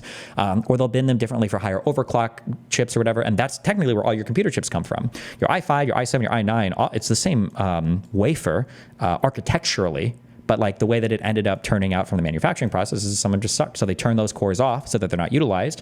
They might turn off a feature or two on the PCB, on the printed circuit board, and then they just sell you basically the same shit at 2x the cost, right? Destiny, what's the point? Does it save money? If it's all already included and it's just arbitrarily enabled, I have no idea how this works. The way that it saves money is that it allows you to simplify your manufacturing or delivering process. So theoretically, it saves you money. So theoretically, you should be able to charge the customer less money. And then you can charge people that can afford it more money. In economics, this concept is called price discrimination.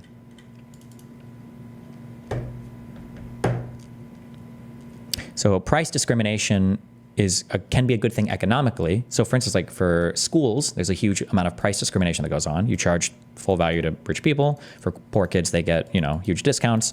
But it feels bad because customers are just really bad at interpreting that. And people have bad feelings about what's going on. How is that not just price gouging? Because it's not like you're arbitrarily boosting the price. You're doing something to make something available to some people that might not be able to afford it otherwise. Here's another really great example of this, but it also makes people really mad. Oftentimes, this isn't always true, but oftentimes, right? Okay, I've spoken about this concept a lot, and it's really important, okay? You should understand this. The marginal cost to make a thing, the next thing, it decreases substantially early on. Right? So what would this line look like? Does it look like this? I don't think it's like this. I think it looks like this, something like this. If I wanted to create a single computer, a single microchip, I would have to do all the research and development. I would have to do all the marketing and manufacturing. I would have to do all the packaging and shipment.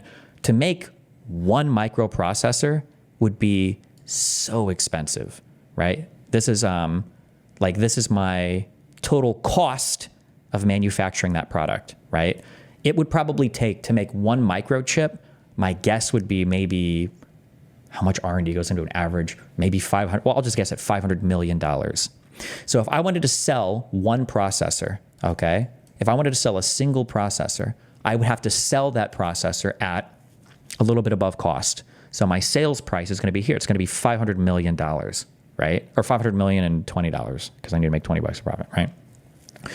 But once I've gotten all of that out of the way, all the groundwork, well, to make just a second computer chip is actually not that much more expensive. I just would do the same thing I did with the first one, not all the research and development, all the manufacturing, I already got the equipment. I just make a second one. The cost for that second chip might be like, maybe in raw materials and labor, maybe like 20 bucks, right?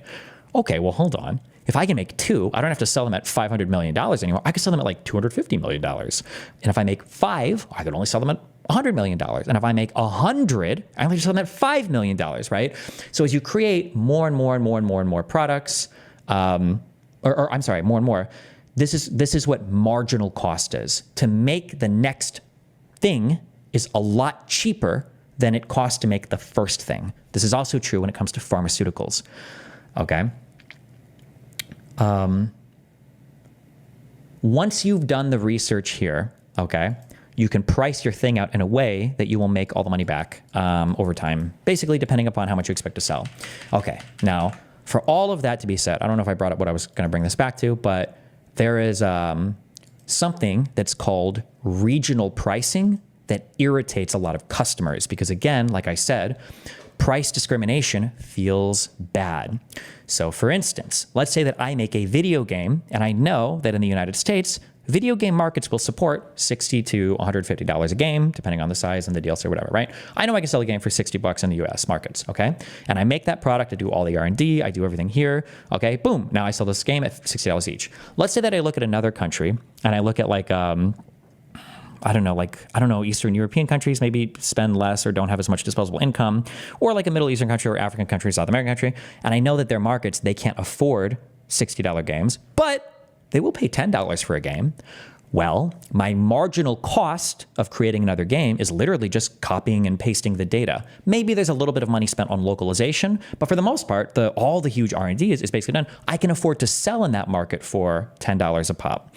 Now, there are companies that exist that allow you to buy internationally lower priced games, but the reason why that happens is because consumers in America will look at that and go, wait, why can you sell it to them for $10, but you sell it to us for $60? We're getting scammed. Well, no, not really.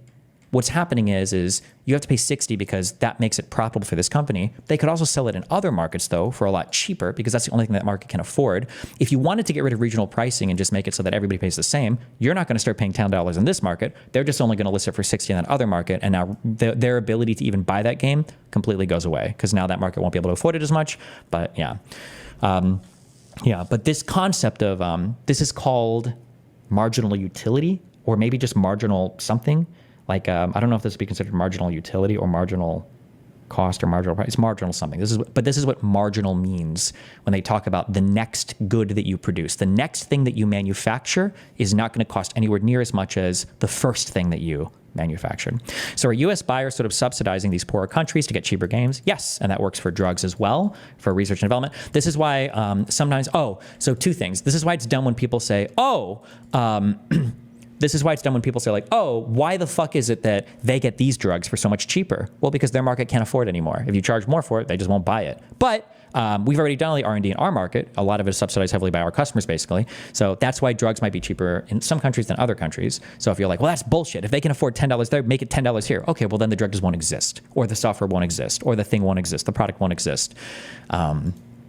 Yeah, and it's also dumb why somebody will say like, it only costs $10 to make a vial of insulin. Why does it cost us $100 to buy it? Well, because you're not paying the marginal cost. The cumulative amount of revenue earned by the company has to be such that the overall profit, okay, is in the 10% ballpark area, whatever, your risk-adjusted rate of return, after you've taken into account all the heavy initial investment into the particular thing. Whew, okay, there you go. But anyway, that's price discrimination. Not the marginal cost, but I think marginal cost is probably why price discrimination happened.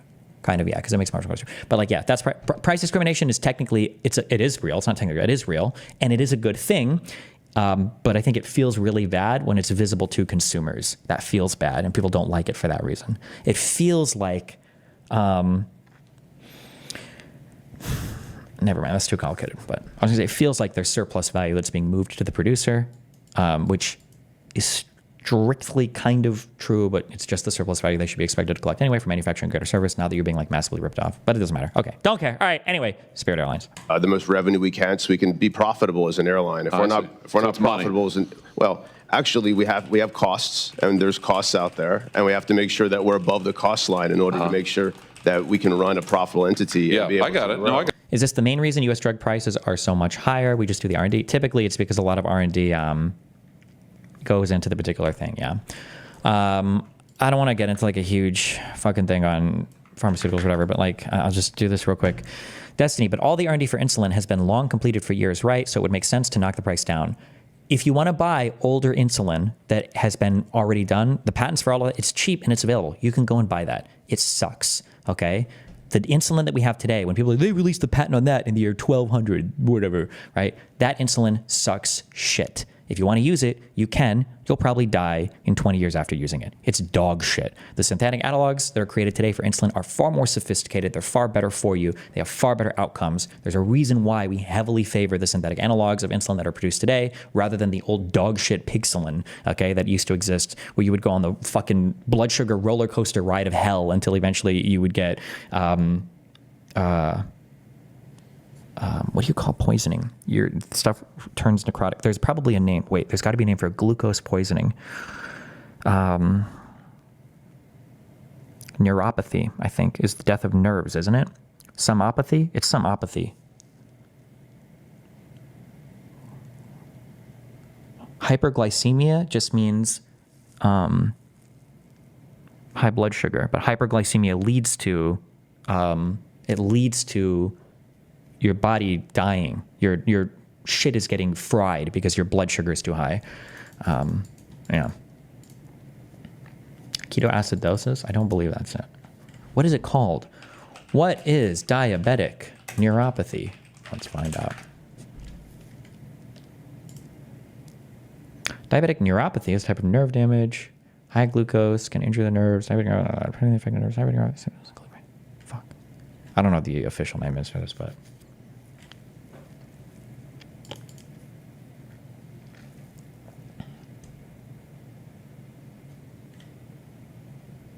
Anyway, okay. I got it. I got it. And money's the answer. So last year, your carry-on bag fees ranged between $15 and $99. That's extraordinary. One person might pay $15, somebody else might pay $99. How do you determine it? Is it based on personal characteristics? It's you charge never women more. It's never based on personal characteristics. You charge minors more. We do not, sir. What? Just people who are suckers? I mean, how do you do it? Well, there is a cost to carry any kind of bag. Yeah, but why do you charge some people? Okay.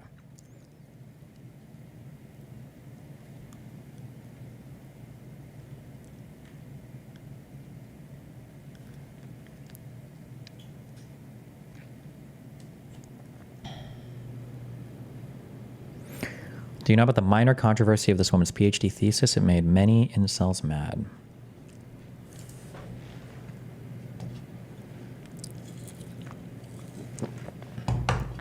The same generics at Walgreens for $9 cost $160 more than on cost plus drugs for $27. I don't know what that sentence means. The same generic at Walgreens for $9 costs $160 more than on cost plus drugs for $27. Can somebody tell me what that sentence means? What does this mean?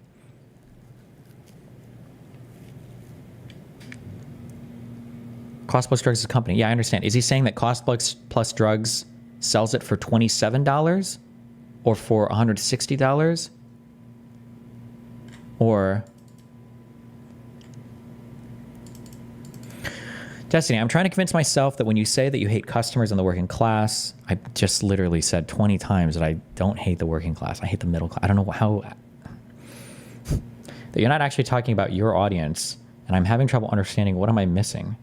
My audience is not the working class. My audience is the middle class, and I do hate you the most. Don't convince yourself otherwise. I do hate you more than any other class of people. Fuck you, okay?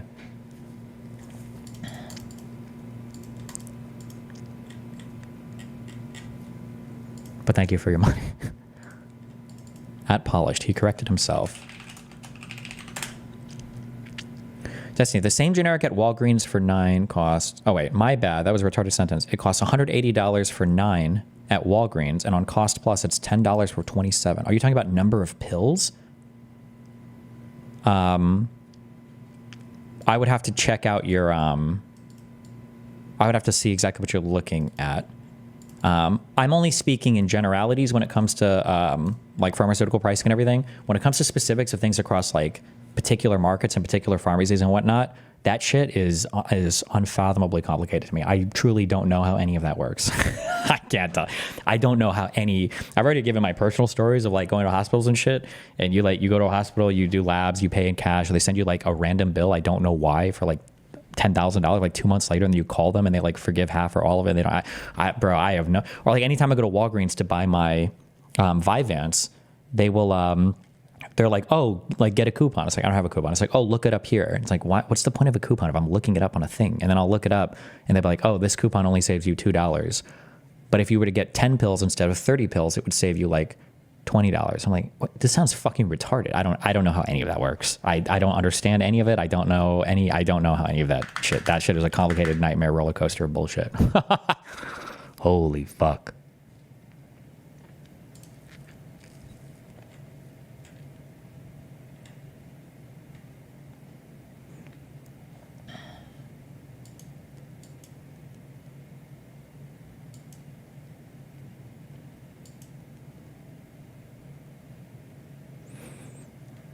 Okay, hold on. I don't know what links I have open. What is this? Up and down the aisle, make sure everybody's buckled in. And she stopped at my row. She saw my bag under my legs. And she goes, Sir, I'm gonna need you to put your bag under the seat in front of you. I said, Doesn't fit, but it's okay. Look. And she goes, it's not okay. Put your bag under the seat in front of you. I said, it doesn't fit. And we've already departed. What do you want to do? And she said, I don't know. Not my bag, not my problem. I said, you're not going to speak to me like this is Spirit Airlines, okay? I am an American Platinum Rewards Executive Pro member, okay? And I have enough miles for us to speak like adults and agree that we both know that's a stupid rule. It's not affecting anything. Look. Okay, nice. If you ever wonder about, I don't know why they don't say this, because I looked this up because I was curious. Why the fuck do they make you open the windows and move your bag out of the ball of all this bullshit and like lean your seat forward? Why does it matter? 99% of like all the safety things before and after takeoff is because if the plane like crashes or has trouble like on the ground, then you have to be able to get people in and out of the rows quickly and easily. And so if seats are leaned back, if backpacks are all over the ground, if people try to like get up and move and they're tripping over shit, it's like fucked. That's why they have you do that stuff. So like in the daytime, I think I've heard this on some airlines, they won't let you close the windows. And the reason why they don't want you to close the windows is because if you take off and the inner cabin is dark and then you get into an accident and then you start opening the windows and shit, people are like, oh, I can't see anything. We're fucked, whatever. So they make you keep the windows open during the day and stuff like that, I think. Yeah. And then same thing with, sometimes they don't always ask for windows. I don't know why they do or don't sometimes. But then same things with, seats leaning back, bags under your shit or whatever, yeah.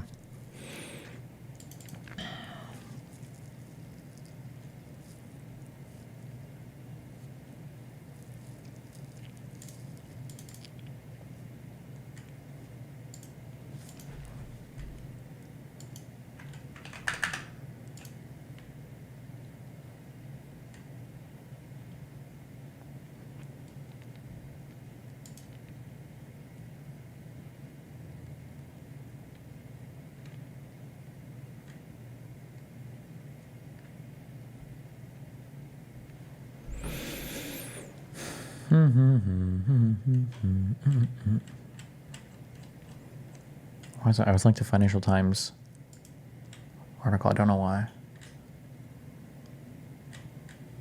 Okay.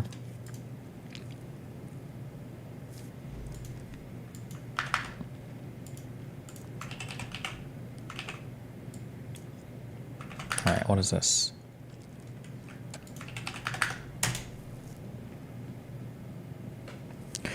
She's still doing 1 million views an hour. Insane. There are people in Indonesia studying her thesis now. It's the most downloaded research in her field for the last 100 years. Her citation count is 10x, and her H-index is now higher than Einstein. Thrilled to say I passed my Viva with no corrections, and I'm officially PH done.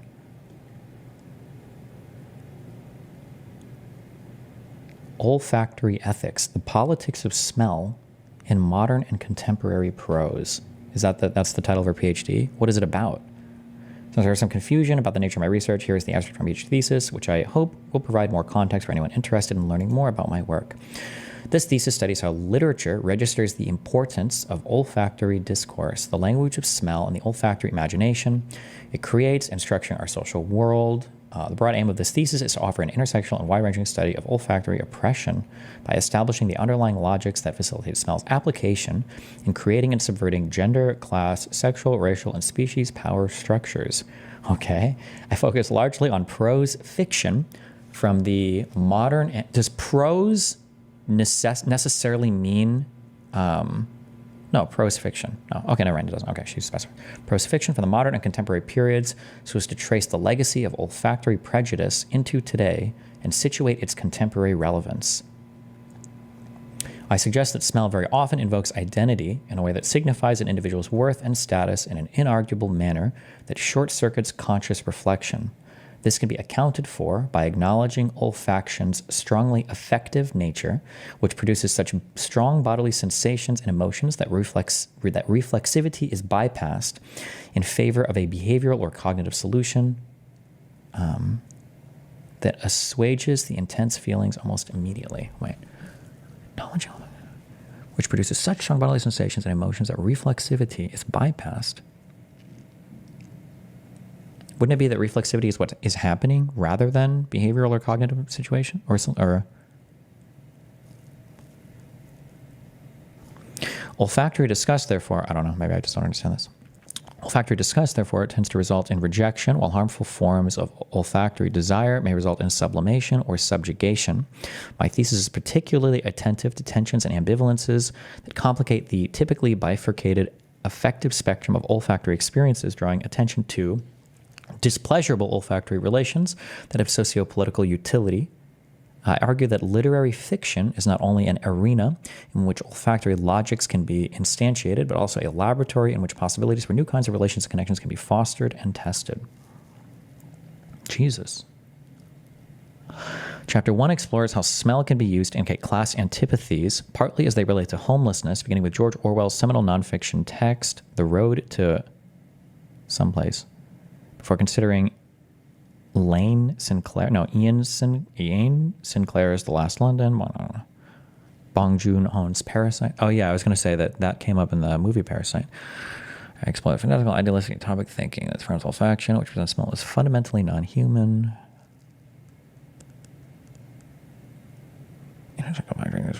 Of misogynor based.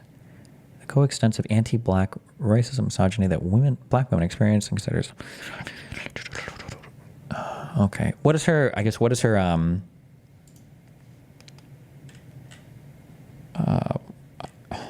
is what her PhD is in. What would you consider, like, what was the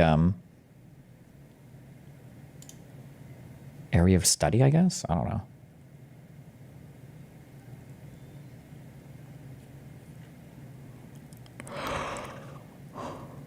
English literature? It's an English degree. Oh. I mean, isn't this what you would kind of expect PhDs to write about? Like stuff related to... Reflexivity means the reflexive relationship, as in your ability to think about your thoughts. Oh, I thought it would be... Wait.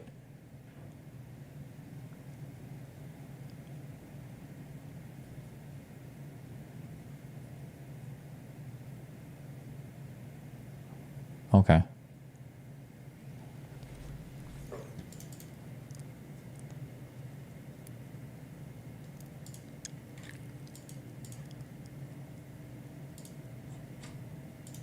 Bonus meme related.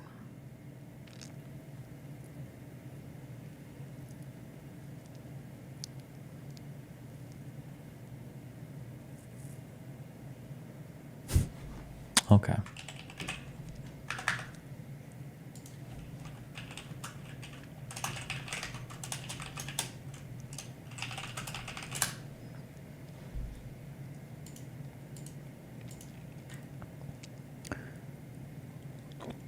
This thread tries to explain the abstract. Wait, what else? Why do we need a thread to explain the abstract?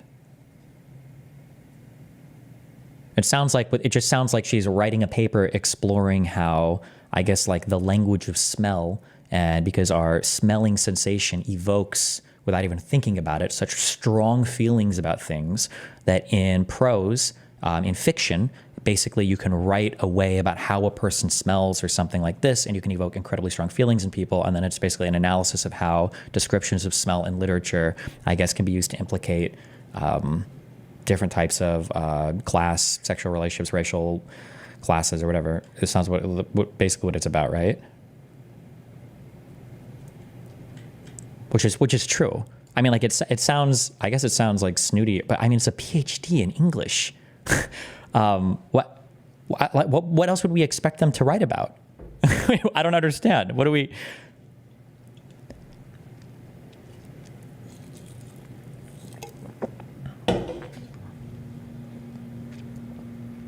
Wait, what are we supposed to be mad at here?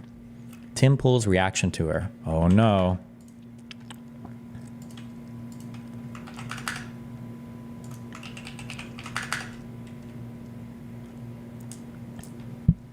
It's not about the topic, it's how it's pointlessly worded. This is the fall of academia. Wait, what part of this is pointlessly worded? Or what part of this would you change? I feel like this is maybe I've been reading too much weird. I feel like this is relatively concise. Like, yeah, the language is pretty elevated, but it's the abstract to a PhD thesis.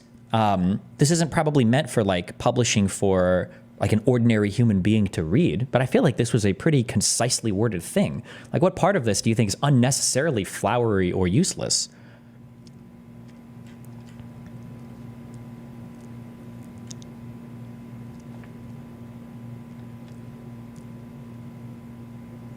It's ironic that she uses George Orwell. He would absolutely abhor her writing style. I don't know what Orwell has written on this particular topic, but my guess is he probably wouldn't. Orwell would probably say she's writing a PhD thesis in English literature, and it's not going to read like a Harry Potter book. What?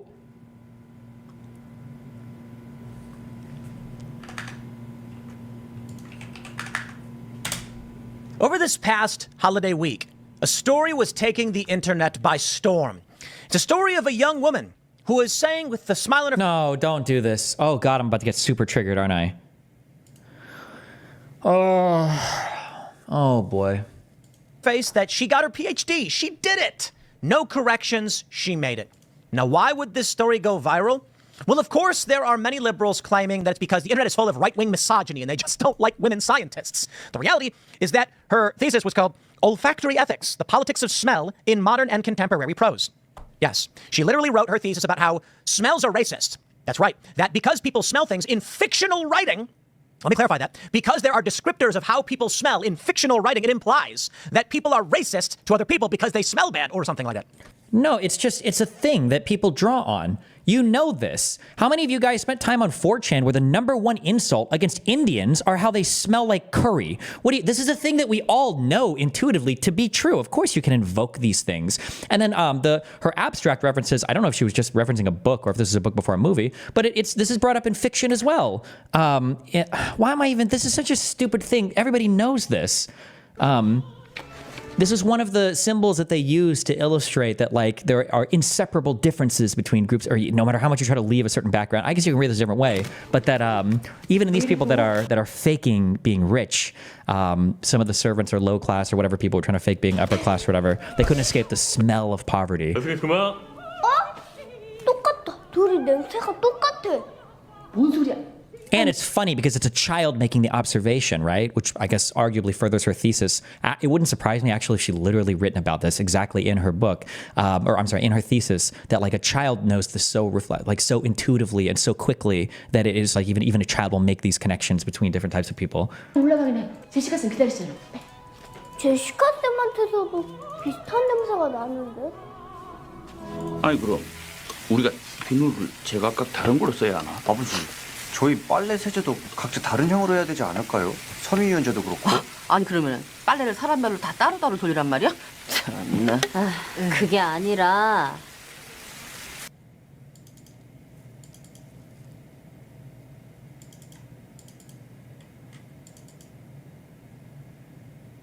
Like her conclusions could be mega cringe. I mean, fuck, is their thesis? I'm not doing this. We're not going over this. I don't even know if I could read her whole thesis. It might be that it might be too much, like too advanced. Somebody link her thesis. Fuck me. Oh God, I'm gonna hate my life. Well, hold on. No, I'm sure Tim Pool goes over it. He does a whole 15-minute video on it. He must be reading. I'm sure he read it before. Now, there are, of course, liberals defending her, saying it's made for experts to understand. No, this is the death of academia. This is some woman being like, I've got nothing to contribute to anything meaningful to society, so let me just say, smells are racist, and you're racist for smelling people. Well, I can't help that some people smell, and I smell them and find it unpleasant. There are, and this is a fact, not so much about race, but it's a diet. People smell differently based on the foods they eat. Fact.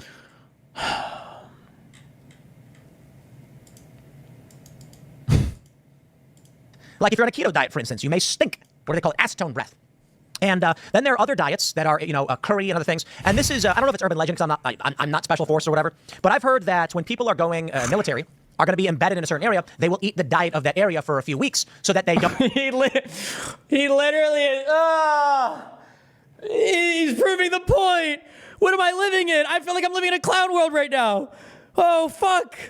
Holy shit, he literally did the thing. Don't smell odd. You get accustomed, what do they call it? Nose blindness. Everybody around you eat the same food, they all kind of smell the same, except for people don't take showers. But if you go to... Somebody typed something in chat, and I don't know if this is part of her thesis, but somebody said something in chat about how like the olfactory senses are connected like right to your thing or whatever, and you can't ignore them because it's uniquely connected to your emotions. Or that might actually be true, because now that I think about it, like you can see things and you can kind of like rationalize away, like seeing certain things, like if you see a scar on somebody or if you hear a thing, like a lisp or something, you can get used to whatever. Smells are really difficult to just ignore. And I think they do, I feel like they actually do connect a little bit. I don't know if I'm overvaluing this for the sake of argument though, but I'm trying to think, like there are times where Have you ever had an experience where you walk into an area or you smell something and it's connected to something in your past, and you have a massive explosion of like a prior memory or something comes back to you in a really, really, really insane way? But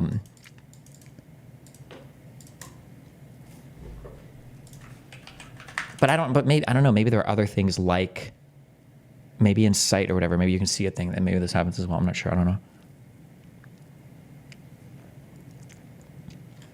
Like in a romantic sense, it's funny because people will say, like girls or boys will hold on to their like the fucking like sweaters or pillows or whatever the fuck bullshit, or oh, my girlfriend, you know, has this shampoo, or my boyfriend has this whatever. Fuck, what am I looking at? Repository URL. Is this what I'm looking for?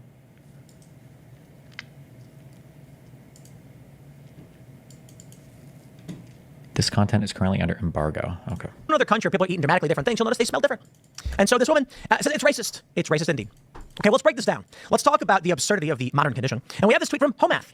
He said, is any of this going to be an analysis of the actual thesis? Why am I even asking this? This woman is why everything is falling apart. Well, let me just pause right there and say, well, this woman is not why it's all falling apart, but I get what he's saying. She is a component of the decline of, I don't know, intelligent thought.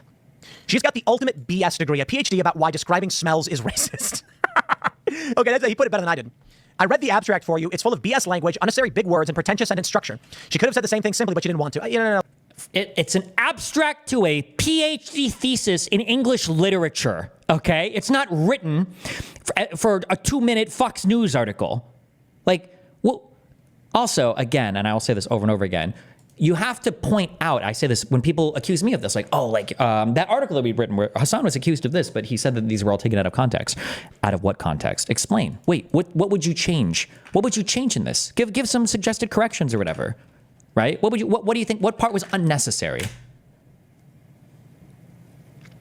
At Destiny, there's no way of not looking at it when it's a smell.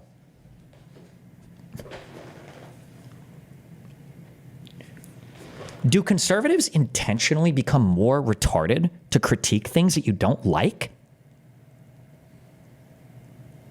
You understand that you can smell things that aren't in the room with you anymore, right? You know that like smell is one of the, maybe the only, in a way, a sense that transcends time. That like, that's how dogs track people. They don't look at things. They smell things of where they were. Like, what an unbelievably retarded fucking thing to say.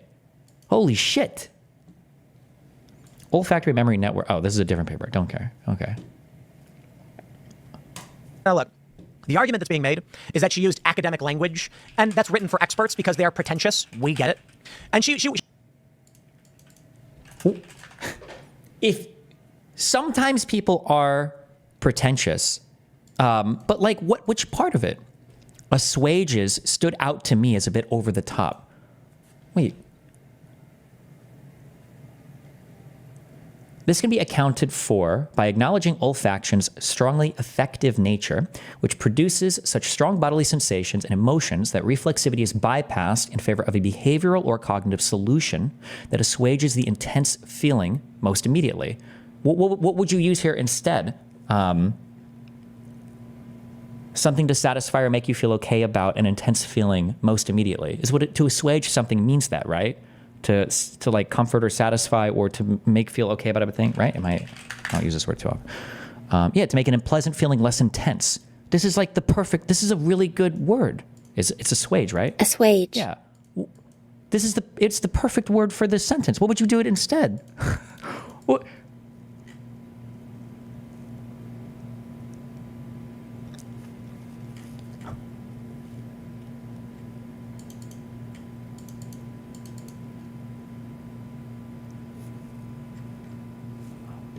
Okay.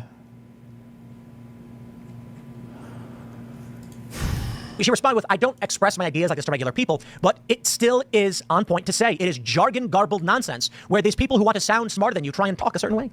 Then break it down. Why not just demand an example of this? Like say, I actually still don't fully understand this sentence. I don't think it's because it's written. I just don't. Maybe I'm just not sure what the reflexivity part here is referring to. But like, give an example of it. So like, oh, like I don't think this makes any sense, or I think that this is just useless jargon, or I think that this is like worth. Like, give an example. Like, give one example of this. Like, just give me an example of something that you think was written poorly or demonstrates poor prose, and then what you would write differently. Like when I said that Cecilia person was a hack fuck, and I didn't like her writing, I was able to point to these as specific things. If you're going to write this, you should satisfy it with an example. Post a link or give an example of like a thing and then a rebuttal. Like give an example of this. You can't just say this. I don't even know if there's any English lit jargon in here. Maybe sublimation or subjugation? Okay. On point to say it is jargon garbled nonsense where these people who want to sound smarter than you try and talk a certain way. Do you think that that's really what's going on here? She's like, I want to sound smart to my, like, it's, I don't know. Never mind. It's so funny because in a way, he's engaging in the exact performativity that he's accusing her of engaging in. She publishes a PhD, a thesis, that I don't know if that means she's already defended it. Do you publish, but you must defend it and then you publish it, I'm guessing, right? So she got her PhD in order to get a PhD, because that's what her goal was, right? And now he is trying to sound smart or in tune to his audience by blasting this PhD without having actually, does he actually read any of it? Like, her thesis statement is basically, if you say someone stinks, people like them less. You know, like we all learned from watching cartoons when we were 4. She got a PhD for this. And from the looks of her, she probably believes that this entitles her to an extremely high status lifestyle. I'm so sorry. Do you think people going after English PhDs think they're going to become billionaires? Yeah, it actually is totally normal for me to get paid $5 million a year for non-exclusive licensing deals for shows I don't give a fuck about. That's actually super normal in my line of work. It's not. He lied about that entire thing, by the way, and was caught lying for over 10 minutes to Sam Cedar about every single part of it because he's a hack fuck who takes money from foreign governments to spread propaganda about his own country. Yep. Remember this is just going to be me pausing for 10 minutes saying like, does he have an example of this, or does he say anything specifically about this? That's this whole video. I'll stop doing that. It's when they tell you that women are beating men at getting an education. Good luck to whoever has to pay off those loans, and don't forget, call her doctor. Okay, well, she linked her thesis. Wait, here's. Remember this when they tell you that women are beating men at getting an education. Oh, so that's just a rumor then. They're not. Oh, in that case, we don't have to talk about like men's issues with college or anything like that, because that's all bullshit. They're not getting real degrees, right? Like women are retarded, I guess. They're not actually starting to beat men in average earnings in certain racial groups. That's just all bullshit. And the income gap's not closing. The education gap doesn't actually matter at all. Okay, no, you're right. None of that actually matters. Okay, base, true. Men are fine. Yeah, they don't need any help for schooling anything. True, all bullshit. Good luck to whoever has to pay off those loans. And don't forget, call her doctor. And what, he's mad that PhD gives you the title of doctor? Holy shit.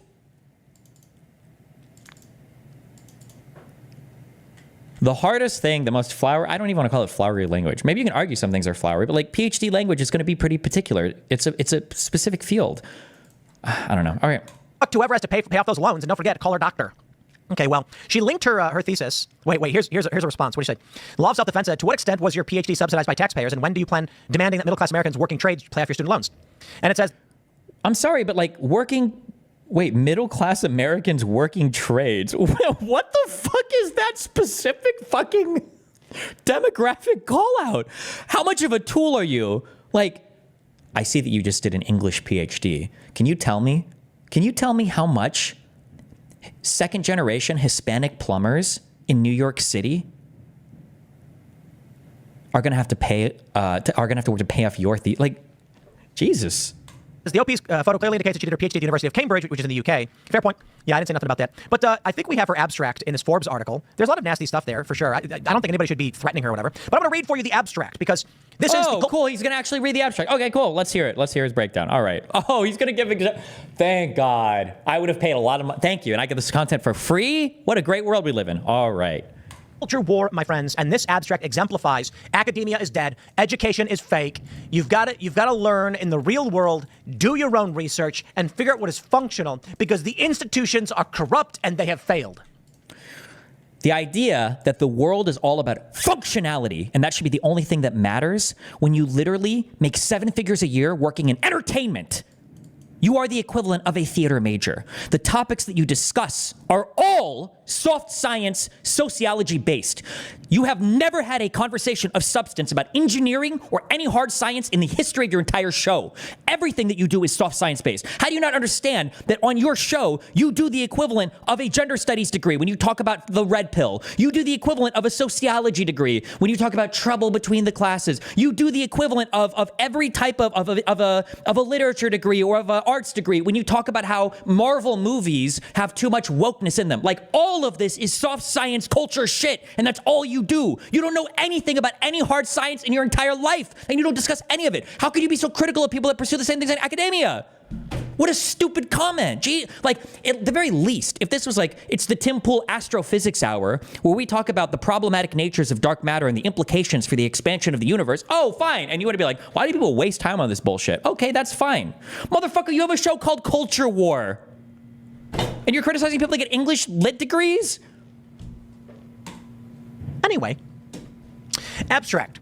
This thesis studies how literature registers the importance of olfactory discourse, the language of smell, and the olfactory imagination it creates. In structuring our social world, the broad aim of this thesis is to offer an intersectional and wide-ranging study of olfactory oppression by establishing the underlying logics that facilitate smell's application in creating and subverting. Notice how he's getting triggered just by certain words that he recognizes. It's funny because I tell people this. I say this. There are certain words I'll never use the phrase toxic masculinity. I never call myself a feminist. Not because I don't agree with those concepts of those things, but just because I know it triggers some people so much. I can't say it. It's too much of a snowflake conversation if I even say those things. I've already turned off like half the audience. You can't handle hearing those words. It's over.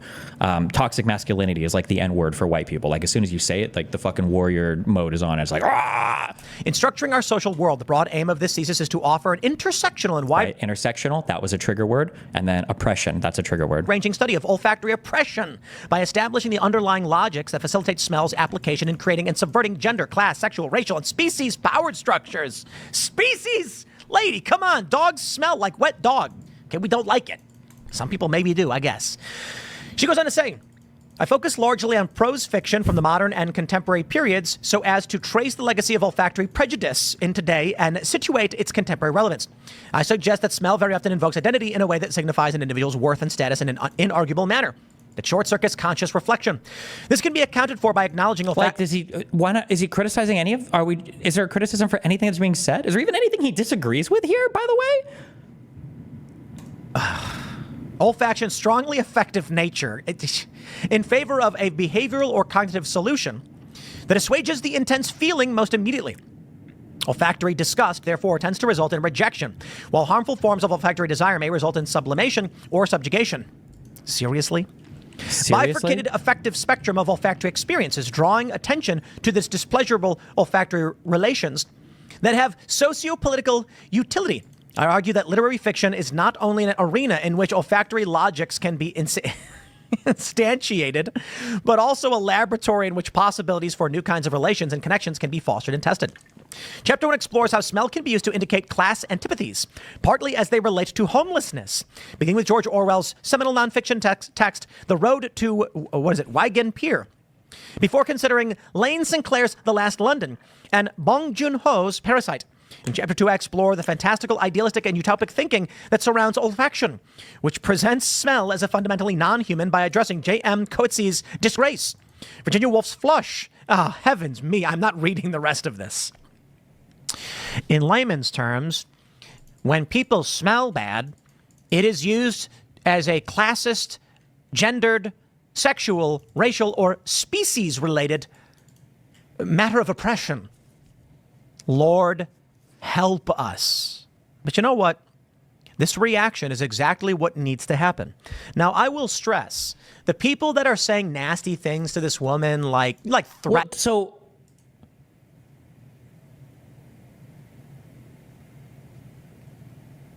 does he just not like that he thinks he already agrees with it, so it's not worth writing it? Like, what is the prime, or what is the central criticism of the paper?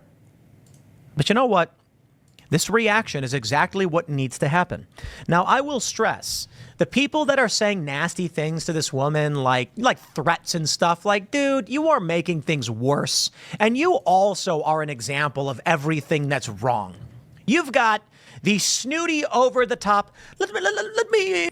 Do you agree with the thesis? the thesis of the thesis? I mean, I think so. If that's literally just the first sentence, it's how can you disagree with it? It's just talking about how, I don't even know what the argument being made in here is, but this thesis studies how literature registers the importance of olfactory discourse, the language of smell, and the olfactory imagination it creates in structuring our social world.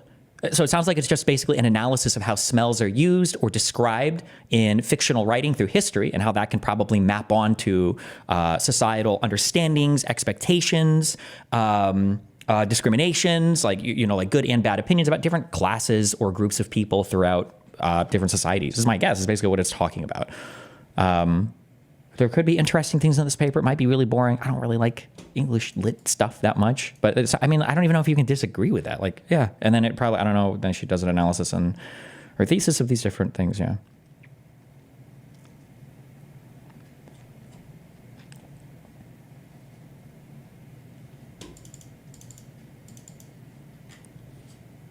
But I don't know what here is. What is here that you would be mad at? Are making things worse. And I think the argument is the last sentence of paragraph 1. Oh, I argue that literary fiction is not only an arena in which olfactory logics can be instantiated, but also a laboratory in which possibilities for new kinds of relations and connections can be fostered and tested. Okay, sure. So the argument here would be that you could, in an intentional way, describe smells differently in fiction literature in order to cause people to have different thoughts or feelings or beliefs about whatever particular thing you're writing about, I guess, right?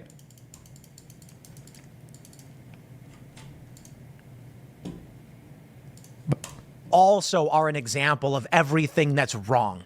You've got the snooty, over-the-top. Let me explain to you quite briefly. Well, smelling someone can be a tool of oppression. Species-related is my favorite. Skunks stink.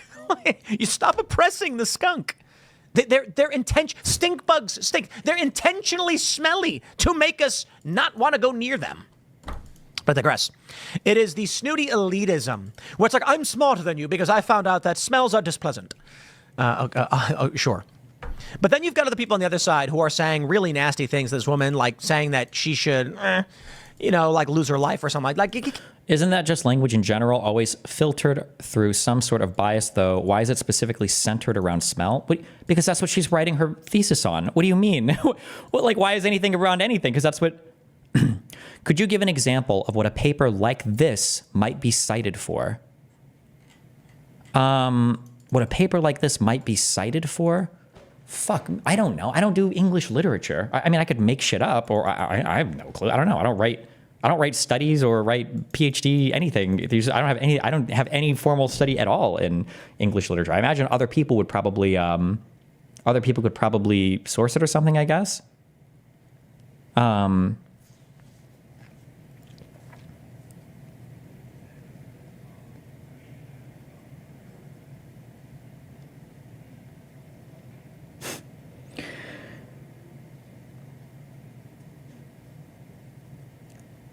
Something that I think, if I were to sit here and think, if I were to sit on this enough, I could actually bullshit my way through that. No, this isn't bullshit. I could think of a way to legitimately say this. Here's an interesting, I don't know if this would be considered olfactory or taste, but I can usually tell immediately if a person is racist based on how they describe spicy food. And this was a thing for a while that I think Lauren Chen might have tweeted this out. Do you remember when when people were doing this thing where they were like, what did she describe? Or was it Brittany Venti? She described spices in food as adding dirt to it or something. Does anybody know what I'm talking about? Dirt spices.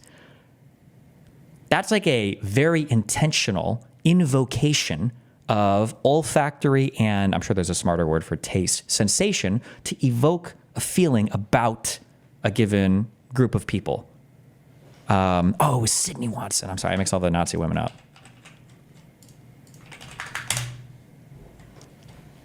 If your food requires you to put dirt spices all over it in order for it to be palatable, your food is not good, right? This would be an example, but yeah. But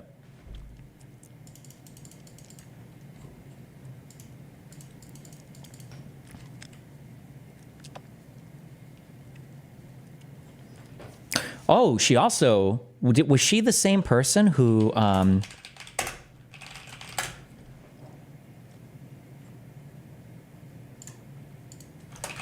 was she the same one who tweeted out that if Sydney Watson, I'm not going to be able to find it. I don't know if it was her or somebody else. Somebody said that if Kamala Harris wins the presidency, the White House is going to smell like curry, right?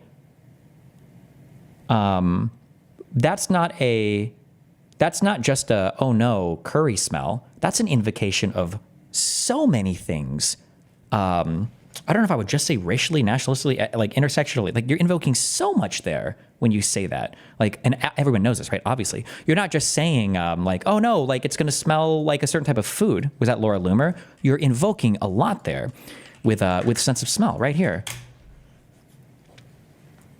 If Kamala Harris wins, the White House will smell like curry, and White House speeches will be facilitated via a call center. The American people will only be able to convey their feedback through a customer satisfaction survey at the end of the call that nobody will understand, right? Like, all of these things are being used, like this smell here is signaling a different class, a different race, something beneath us, right? Like, this is we use this. It's used in memes. I brought it up earlier. Tim Pool, ironically enough, brought it up as a counterexample, even though it proves the point, the curry thing, right? It's like, these are relevant conversations that we have. It's just so funny that, like, and I'm not even here to defend an English thesis. One, because I'm not even in English lit. I don't have to. It's not my job. And two, I just don't know anything about it. But, like, the idea that this is such a worthless conversation, nobody cares or talks about it. This was a really big tweet. There was a lot of conversation about that. Well, for like a day, I guess. But that's because Lord Loomer was big for other reasons too. But, like, yeah, I don't know. But just, like, come on. Jesus. Okay, fuck me. Anyway. Get out of here with all that stuff. What we want is sound, reasonable criticism of the absurdities, such as this. Ma'am, we get it. Nobody needed to write down and add to the academic knowledge base that smells can be pleasurable or displeasurable. We don't. That's not even what the thesis is about. The thesis is about tying in a special relation, like more so than your sense of sight or your sense of hearing. It's about tying specifically smells to these strong emotional states that we have in order to demean or uplift, I guess, the things, the classifications that she mentioned, right? So he's not even hitting on what our thesis is actually about. That smells can be pleasurable or displeasurable. We don't need it. It is not functional nor practical. This is an example of a person being like, I have nothing to contribute at all, so let me just say, I don't know, smells are racist. Like, that's so reductionist. And you can use smells in racially descriptive ways, like we literally just did. We just looked at a Laura Loomer thing. Like, I gotta be honest. Part of me imagines this woman like smoking pot in her dorm room with her friends, and then she's just like, I got nothing. I mean, like, what is there even to write about in literature? Like, their books.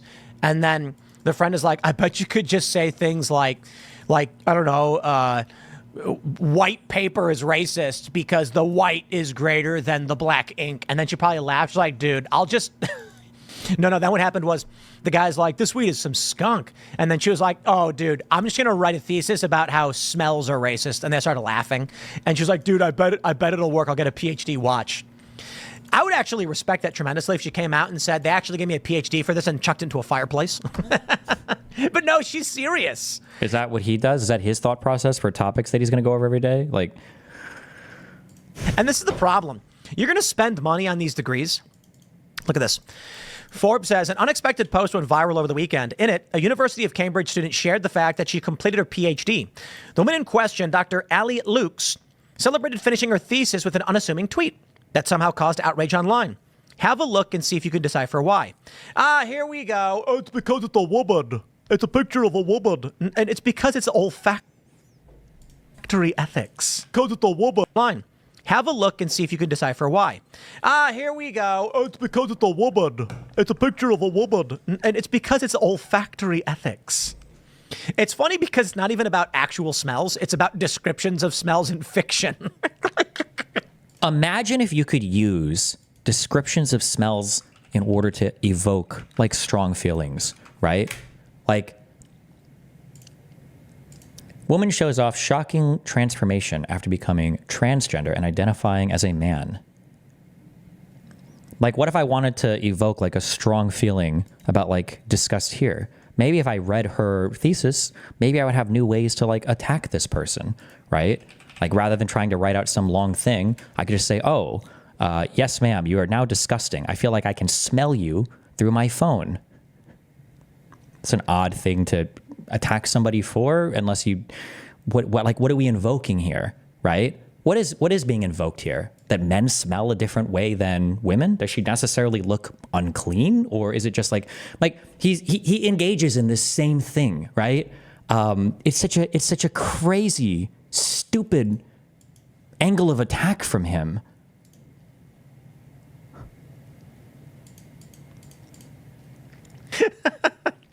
Like, I'm going to write a story and be like, as I was walking into the prison, it smelled like human waste. Oh, that is oppression. At the time of writing, the post had been viewed over 24 million times. In fact, right now, 39.8 million. To be fair, I don't think you understand what Tim Pool is saying. He's saying her thesis is pure common sense and making something of nothing. Not respectfully, sir. Usually when you say something is pure common sense, you just don't understand what's being said. I could be wrong, and maybe I'm dramatically overrating her thesis, but I seriously doubt that her paper is just like, and in the book, the animals in that country, the main character says that the black person smells bad, and that's racist. My guess is the thesis is probably exploring the ways that language is used and can be traced to societal beliefs, or develop some framework to analyze how smells are described and how that can reflect. It's probably an analysis of different types of relational things relating to smell and literature and society and culture. It's not just like, and in this book, here's the 42 instances of racism that happen in the book Sugar. That'd be my guess. Maybe it actually is a really shady thesis, but I'm not saying it's pure common sense. I'm saying that's Tim Pool's perception. It seemed like you were confused because he was agreeing with what she said. Well, his point is, no. Even if that's his point, I'm not sure if that's his main point, but that is part of one of the points, is that it's common sense, but he's not even understanding what's being spoken about. Like, it's just stupid. Viewed over 24 million times. In fact, right now, 39.8 million times. Lord help us. Guess why? Well, it's about her paper, entitled Olfactory Ethics, the Politics of Smell in Modern and Contemporary Prose. It focused on the use of scent in literature, and a large Twitter X community took umbrage with that. On the surface, there's nothing overly remarkable about our social media post. I think it is. I think it's her being like, I wrote garbled nonsense, and they gave me a doctorate, and now I'm a doctor. Dude, I'm sorry. If that qualifies this lady to be a doctor, like, what are you ass-pained about, bro? You don't have the fucking title? Are you just mad about the title of PhD or what? Like,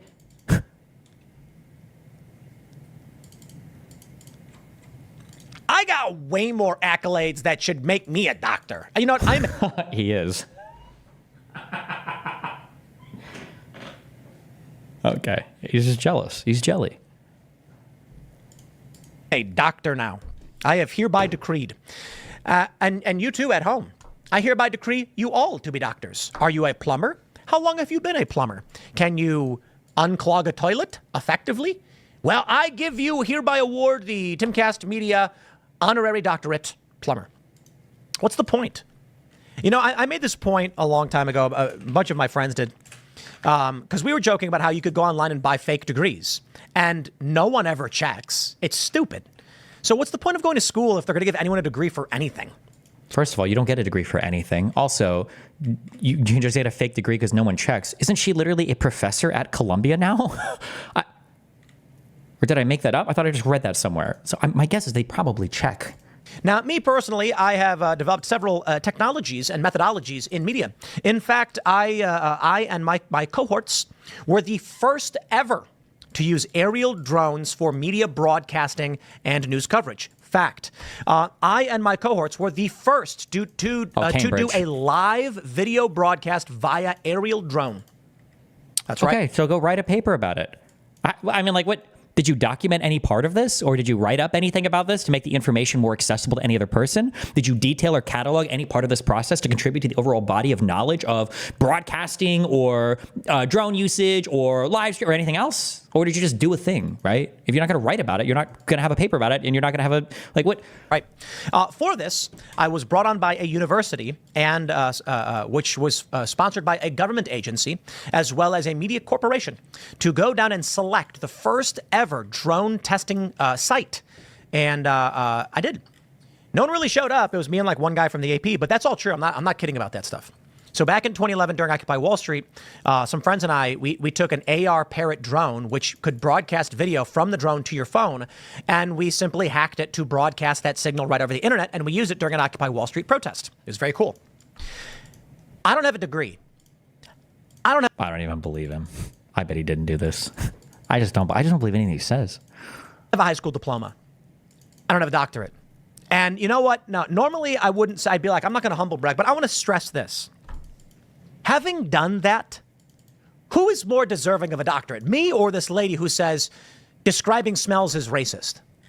I guess sexist and classist. The fact that you can't even describe, you hacked a AR Parrot to send something to the internet instead of to a phone. I don't even know what the fuck that means. What was it, communicating via Bluetooth before or whatever? And you like, did you add a whole separate, like, what would it be, like a Wi-Fi? So you'd have to do like a whole board modification of whatever I don't even know what he's talking about. Does he have a video in depth describing what he did? I bet he didn't even do any of the tech work there. I want to hear it. I want to hear him describe that from start to finish. Somebody link a video. Assist too. And speciesist? Speciesist? I don't know. You get the point. I'm not asking for a doctorate. I don't want one. I have given guest lectures to PhD courses, but it just goes to show you that academia is fake. Most of the inventions we see out there aren't coming from people who went to college and got doctorates or degrees.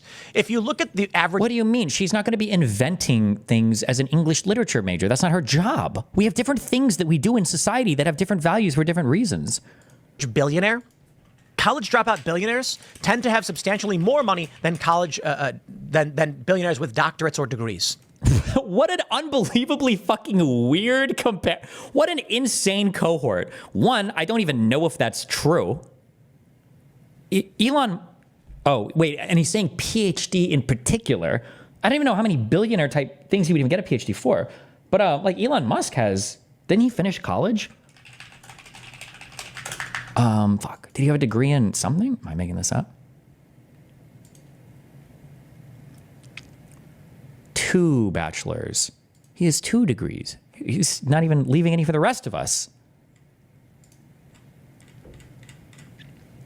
But he wants to very specifically focus on PhDs. I don't even know what the fuck the point is of this.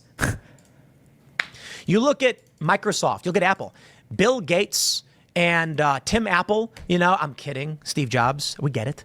They dropped out. A lot of these people dropped out. School is a waste of your time. Unless you want to be a doctor or a lawyer, I get it. If you're Just to be clear, those people dropped out because school was holding them back, not because they couldn't read or pass fucking remedial English, okay, or Algebra 1, all right? So if you're some fucking knuckle-dragging retard who's getting a D- in his... in his high school 6th grade English class, that it's not boding too well for you, Chief. If your goal is to actually work in real research, you probably still don't even need to go to a university, depending on what you're doing. Where do you think the labs and the funding for these labs fucking comes from? Hold on, I could be wrong, I'm sorry. I just have heard so much anecdotal stuff to the opposite of this, and maybe I'm missing a huge thing, but isn't like the #1 reason to go to school sometimes because I want to work in research and I want access to the school's labs? Isn't this where like the vast majority of funding for, I feel like I've heard multiple friends say this, like sometimes you might just go and work just because they have the best lab, or they have the most money or the funding for this lab, or you might like work with people from school because they have this lab. Where are these huge labs, I'm pretty sure even private companies will go to like school labs and shit to test, and like, what do you do? Where a doctor or a lawyer, I get it. If your goal is to actually work in real research, you probably still don't even need to go to a university, depending on what you're doing. Like what research jobs and what labs are you working at? Like outside of university, like name a couple. I'm curious. Let your audience know. You may need basic training in handling chemicals and using facilities if you're going to do chemistry and other things like that at a private pharmaceutical or something. I get it. There is basic, dude. I'm sorry. It's just so retarded. This is like the ultimate Dunning-Kruger. I don't think I've ever heard anybody Dunning-Kruger harder in my entire fucking life before. Like, imagine walking into a lab and they're like, what do you want to do? And it's like, okay, so just finished Iron Man 2. Bigger elements. You just got to put another fucking neutron in there or whatever, right? Or another proton. I just want to make some of those. Now, I know what you're thinking. Okay, I'm just a random guy, no college degree, but I know how to handle the basic chemicals. Okay, I know a little bit of machine button pushing. So like, can I just like do this? Like, that's all you need, right? You just need to know how to handle chemicals. Like, I'm wearing the thick gloves. I wear 2 gloves for mercury nitrate or whatever killed that woman in that one doctor video. Okay, so I've got my lab training. So using facilities, if you're going to do chemistry and other things like that at a private pharmaceutical or something, I get it. There is a place for university, but it ain't this. And this is what... It ain't this. It's not for research labs. What? The only thing you learn in university, in AR labs, because where do you train, I guess, right? In your school lab, is how to operate the Bunsen burner and basic chemistry. And then you go off to the big boy labs that are all in Facebook headquarters and Google headquarters. People are making fun of.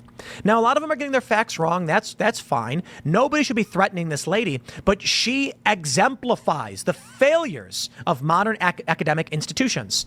Seize the endowments, shut them down. Intersectional oppression. Okay. Well, you do you. I always find it funny when we have conservative guests on the show, on Timcast IRL, and they're like, I'm sending my children to college. And I'm like, why? You and I complain all the time about this. But whatever, man. You do you. I'm going to wrap it up there. Smash that like button. Share the show with everyone you know. Become a member over at timcast.com to support our work. And you, too, as a member of timcast.com. Okay, so Destiny, you've actually admitted that literature and art are just a reflection of the time. So then why is research so important? Maybe funding should be primarily reserved for STEM, which is something that actually progresses over time. Because at the end of the day, you are a human being and you don't give a fuck about hard sciences because nobody gives a fuck. What you really care about at the end of the day is culture. The best thing that hard sciences do is give you access to more cultures because these are the things that enrich and fulfill us as human beings. These are the things, you don't go through life remembering, oh my God, you're on your deathbed and your children are like, what were the happiest parts, Grandpa? I remember forever they said that we would never be able to make microprocessor architecture that was less than 20 nanometers. And when Intel came out with the first 14 nanometer chip, and the electrons were just phasing through the... Like, nobody remembers that. You remember your favorite movies, your favorite songs and music. You remember going to dances in high school. You remember memes from the internet. Like, this is the quintessential human experience, okay? Technology and STEM and all that is amazing. But it's amazing ways it enriches your life and it allows you to explore more culture. Also, STEM already probably gets way more funding than the arts and the humanities and all that as well. Have a degree, a PhD. If you sign up at motherfuckers will argue that STEM is the only thing that matters and we don't need to waste time on history. And then you'll go on arguing for 15 hours on fucking Twitter about how Germany should have won World War II. Or like, we don't need to waste time on anthropology and the humanities. And then you'll argue about why Rome really fell because of multiculturalism and immigration. Like, Jesus, like what the shit, you don't talk about hard science. Let me be clear. Let me dispel the illusion right now. If you're a person on here arguing that STEM is the only thing that matters, you don't know anything about STEM. You're probably not an engineer. If you are, you probably don't know any other fucking science outside of the very narrow button pushing that you do as a literal monkey for your job. Okay. Most of you don't work in like the hardcore, like I need to know a fuck ton of science, and you're not debating or arguing about it or consuming that media when you go online. Everything that you consume is squarely within the arena of arts and humanities. You watch movies. Okay. You listen to podcasts. You fucking play video games, right? You're not practicing your hard fucking science in 99% of your life. Sorry. Okay. At the $10 level, you get an honorary bachelor's degree. Verbally given, there's no guarantees, and I only verbally bequeath all of our members as having degrees. And if you sign up for the $25 level, I verbally just state as here and right now, it's a master's. And if you give more than that, then you are hereby officially doctor. And maybe we should give everybody in the Discord server titles. Because that's how stupid the system has gotten, isn't it? All right, everybody, I'll wrap it up there. Stick around. We got more segments coming up, and we'll see you all shortly.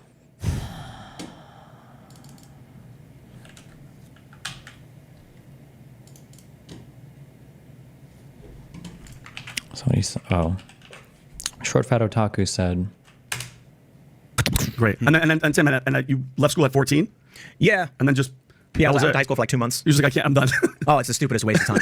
Wow. Yeah. You're not advocating not graduating high school, though. Absolutely. Yeah. Really? Huge waste of time. There's this weird conflating of a high school diploma with a path to success. It makes literally no sense. Taking someone who's 14 and saying, go into an institutionalized learning facility which will give you no real-world life skills for 4 years. Talk about wasting formative years. What I did, I was programming websites, I was doing Flash animation, I was making video games, I was playing music, I was traveling, I was skateboarding. Traveling around the area of the city, meeting people, and expanding my horizons, while my friends were locked in a box, learning for the 5th year. So, like, I can't even tell you they learned anything, because the reason why I was like, I'm done with this, I remember going to programming websites at 14 years old in the year 2000. What websites were you building? Was he configuring his GeoCities account? Was he adding a little bit of HTML to his AOL Instant Messenger away message? High school math class. Which, excuse me, okay, hold on. Sorry, I'm being dismissive of this shit. But actually, tweaking and messing around with like elementary stuff like that you're interested in at an early age is actually incredibly beneficial if you want to do these things later on in life, because it gives you familiarity with a lot of the underlying subject matter. It might lead to you doing reading or research, not like research at a school, but just like reading up guides on how to make more sophisticated stuff in the future. There's nothing wrong with that if you like to mess around with that, but we'll call it. Teacher walks in, she goes, turn to page 17 and do those problems, and then walks out of the room, and then we're all sitting around like, what just happened? And that was every single math class was that. And I'm like, okay. And my favorite was sitting in a room in English class and having someone go, the teacher says, all right, everyone turn to page 47, and we're going to read the story from Mark Twain. And I'm sitting there, and then, Jeremy, can you read the encyclopedia inside today, Junior? And so I'm just like, bro, I could read this whole thing in 10 seconds. What am I doing here? This is wasting my time. So I just stopped. I'm out. Were you living with your parents at the time? Yeah, with my mom. My parents were split up. I thought don't you legally have to attend school until you're 16 in the US? Maybe it was different in some states, or... And then actually what happened was I'm 14, and they did this weird thing where they changed our schedule from, in grade school, it was 7:30 a.m. to 2:30 p.m. Then they decided for freshman year at the local high school, we're going to do 10:45 a.m. to like 5:30 p.m. And a lot of parents were upset. They were like, this means that in winter, 14-year-old kids are going to be leaving high school in the dark. Like, that's crazy. And so it was like a kind of a cultural shock for me at 14, because you'd get out of school at 2:30, you'd go to the park. You'd hang out with your friends, you'd come home, it's 2:30, you have the whole day ahead of you, school got out, woo. Now it's like I wake up at 6 in the morning, because that's what the schedule always had been my entire life. But now I'm sitting in my living room with my hands on my knees like, daytime TV, People's Court is on. What am I supposed to do with this? Get to school at 10:45, get out at 6, and it's time for dinner, time for bed. And so it was ridiculously stressful. And then after 2 months of insane nonsense, not learning a damn thing, I'm 14, I'm halfway to school, and I just sit down in the grass, I started crying, and then I got up and turned around, went home, called my mom and said I'm not going to school anymore. What'd she say? I can't really remember. I think she said okay. Really? What? Yeah. Your mom was just cool with you dropping out of high school in ninth grade? I went from being a straight A student to a straight F student from grade school to high school. And so my parents were already like, something's not happening. What changed during that time? Like, did you have a life-changing event, a bad breakup? Were you smoking weed? Were you hanging out with some crowd? Were you reading a new book? Were you into something or no? Nope. Really? Nope. In my life, I've smoked weed a handful of times. It just doesn't do anything for me. Wasn't hanging out with a bad crowd. Playing music. But I think the big issue was, since I was a little kid, my family's had computers. I built my first computer when I was probably 7 or 8 years old. It sounds impressive to the average person, but it's like I went to a thrift store, bought 5 pieces and stuck them together like Legos. It's not the craziest thing in the world. Installed Windows on it. So my family's got CompuServe. I might be mega retarded. 386. What could you?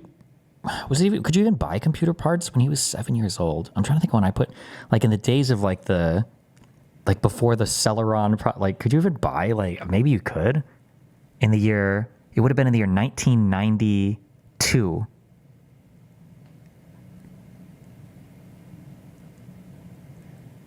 I'm trying to think of what would the slot have been? Would it have been AGP? I don't even know. You said grade 7, not 7 years old. Oh, my bad.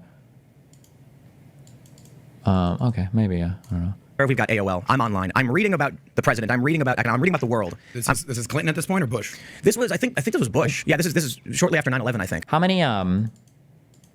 I wonder how much would that have even cost back then? I remember the very first computer part I ever bought. It was $80. I remember this. It was in a CompUSA or something, or a Radio Shack. I don't remember. It was an $80 buy for a 40 gigabyte hard drive. I think so. I think I was 14. It's shortly after. So I'm reading all this stuff online about what's going on. Not a whole lot, but I was programming things in Flash. I was making websites. I was skateboarding. In my life, I'm doing all these things that every day was improving. Learning how to use Flash to make a website. And everyone's like, wow, you made a website. Making an animation where, I mean, they're crude Flash animations like newgrounds.com stuff, but every day I could see something more. I started programming video games. Within 5 days, I've made a rudimentary video game that's kind of like Mario Bros. A platformer where you play a little guy running through a factory and there's little monsters and stuff. These are things that were tangible that I could see were being completed. Then I go to school and they're tying my hands together and saying, sit down, shut up, and do nothing. And it's like being locked in prison. And so eventually I was just like, I'm not doing this. I'm done. You have kids? No. When you have kids, you're going to send them to high school? Probably not. No, probably not. I mean, I'm going to homeschool. I plan on having kids, but they're going to be homeschooled. Probably some kind of local pod learning thing. You want kids to socialize with each other, but I think kids should be learning from adults, not from kids. And I think one of the biggest things that we do today as a society is we have children learn from each other. We separate kids from their parents like cows and calves. Then we put the kids in a box where they don't care for the teacher, and the teacher doesn't care for them. And then all of their social interactions are predicated upon other kids, the behaviors of other kids. When I was growing up, my family at a coffee shop, all of my social interactions are with people in their 30s who are buying coffee and complaining about Republicans or Democrats. So here I am, I'm 10 years old, and all I want to do is buy Pokemon when it comes out, and I'm trying to save it for the tip jar. But when I'm sitting there, the conversation isn't, did you hear what Billy said about Power Rangers? It's, did you see what policy was passed? I can't believe they're doing this. And that's the stuff I'm absorbing. The behaviors I'm learning from are adults in semi-professional settings. They're at the coffee shop, they're writing, they're working, or they're playing music. My mom's showing me how to manage the business and the finances. Then I go back to this, I'm like 6th or 7th grade, and all of the kids are imitating each other. So what's going to happen when these kids grow up? Well, I'm not surprised to find that I'm running a business, and most of my friends are just working regular jobs. They've not. I'm so curious about, so he could afford to like buy the parts to build a computer, and his parents were okay with him dropping out of school when he was 14. I'm so curious, like what his parents did for work, or what that early stuff was like. I'm not saying it's a bad thing that everyone has to do it. I'm saying don't be surprised if you take a kid, you put them in an environment where they learn how businesses work and businesses run, and when they grow up, they're doing those things. You plant the seeds; those seeds will grow. Pat, you're a similar story, right? Well, not 14, but there's a part of what he's talking about that, he's got a good point. I mean, what we don't know about... Oh, shit. Somebody actually has a video, I think I might have seen this before, of Tim Pool speaking when he was 13 years old. On age. And I look, and I go around sometimes, and I hang out with other people that are my age, and they're just kind of just... My phone, selfie. I'm just like, dude, like, oh my God, like, can we talk about like the political and economic state of the world right now?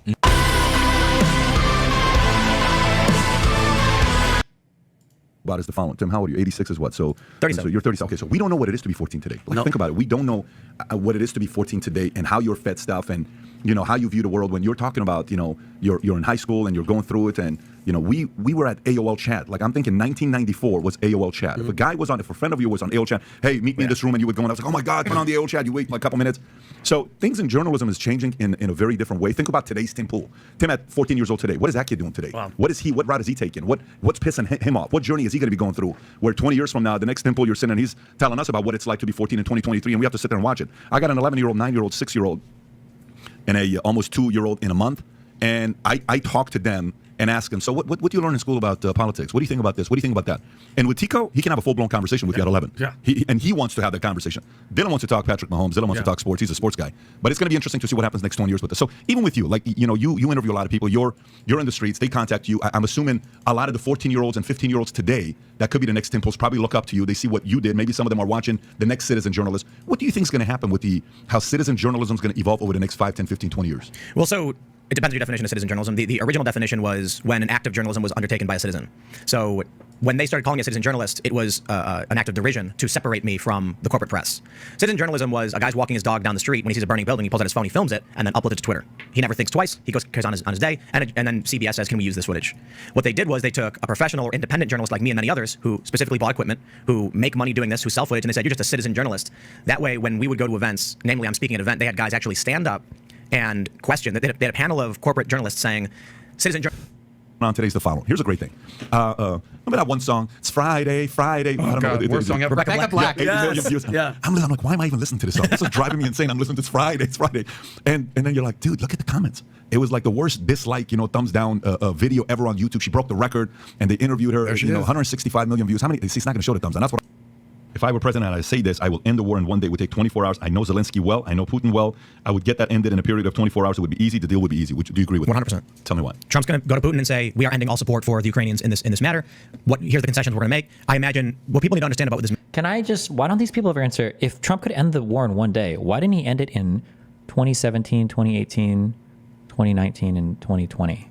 What happened Why didn't he end it then? He was president before, right? Like, why didn't he just end it then? It means Trump likely hands over Donbass to Russia, hands over Sevastopol, Crimea to Russia. Confirmed, done, end of story. The history of what's going on in this region is very, very complicated. The average person probably doesn't know. And I can only go so far back. There's something called the Qatar-Turkey pipeline. Back in 2009, the CIA intended to oust the... The history is really complicated. Let me explain. So the CIA... Assad regime, because they would not allow us to build a natural gas pipeline through Syria, Turkey, into Europe to offset Russia's natural... Oh, Ryan Dawson used to talk about this. The pipeline. Anytime you want to hear some crazy shit about history in either Eastern Europe or the Middle East, it always begins with a pipeline somewhere. And that's why we went to war with Iraq. That's why we did the Syrian civil war. Destabilization is all about the pipelines. Gas monopoly in Ukraine. So what ends up happening is Western powers go to Syria and say, hey, we want to build this pipeline. It's going to go through Syria, through Turkey. They say, no, explicitly. We are allied with Russia, and that would be against their interests. What then happens is, I think it was Iran and Russia say, let's build our own version of this pipeline, tapping the same natural gas source. Destiny, I assume because no real military action happened during that period. That is not true. Russia was fighting with Ukraine in the Donbass from 2016 up through 2020. That is not true. There was stuff happening. And Russia had occupied Crimea that entire time as well. And running it up, bolstering our natural gas control into Europe. There's a lot of reasons for why the West was upset about it. One of them is that the point of the EU and the reason they want cheap energy is so they can develop economically faster to compete with China. When they were looking at this massive dependence on high-cost Russian natural gas and an inability to get any alternatives into Europe, they said, let's end Syria. Fortunately for the West, a civil war just happened to have broken out, for whatever reason, and we were on the opposite side of that. ISIS then emerges, Syria destabilizes, how very convenient. Joe Biden's son becomes a board member of an energy company in Ukraine. Surprise, surprise. Also a former CIA director is also on the board of Burisma. Joe Biden then goes to Ukraine and tells the president, if you don't fire the prosecutor, Viktor Shokin, you're not getting $1 billion in loan guarantees, which is illegal, I might add. The vice president does not have the authority to stop congressionally approved loan guarantees to another country, but hey, they impeach. Unless he was speaking about a stop that was literally already part of the deal, but... Donald Trump for that, but you don't care that Joe Biden did it. I think the principal reason of what's happening here is Russia is impeding our ability to expand in Europe economically. Nord Stream 2, for instance, who blew that up, likely, I think, what are they saying? Navy SEALs, probably? I think they're saying it was CIA assisted, and it was like the British, perhaps. I got to follow. They don't have a clear answer, I think. No. How much of what he's saying right now is factually untrue? The underlying facts are generally correct, but the implications he's making are all bullshit. Temple is horrible, but addressing him via clips is so lame. One, I don't watch clips. I generally watch long-form content, which I am doing right now, and I did before, so fuck you. And two, if you want to argue about any of this in person, I would gladly do it, but he won't ever talk to me, especially now that he knows I'm not letting this type of bullshit slide. So blame him, not me.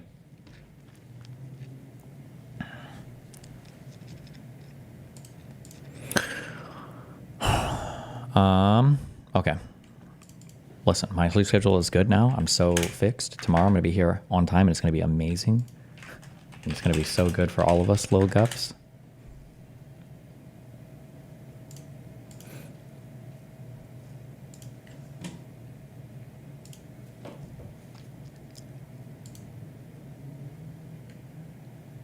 Yeah. Everybody loves Boot. Fuck. This has already been going on for a while, but I'll host my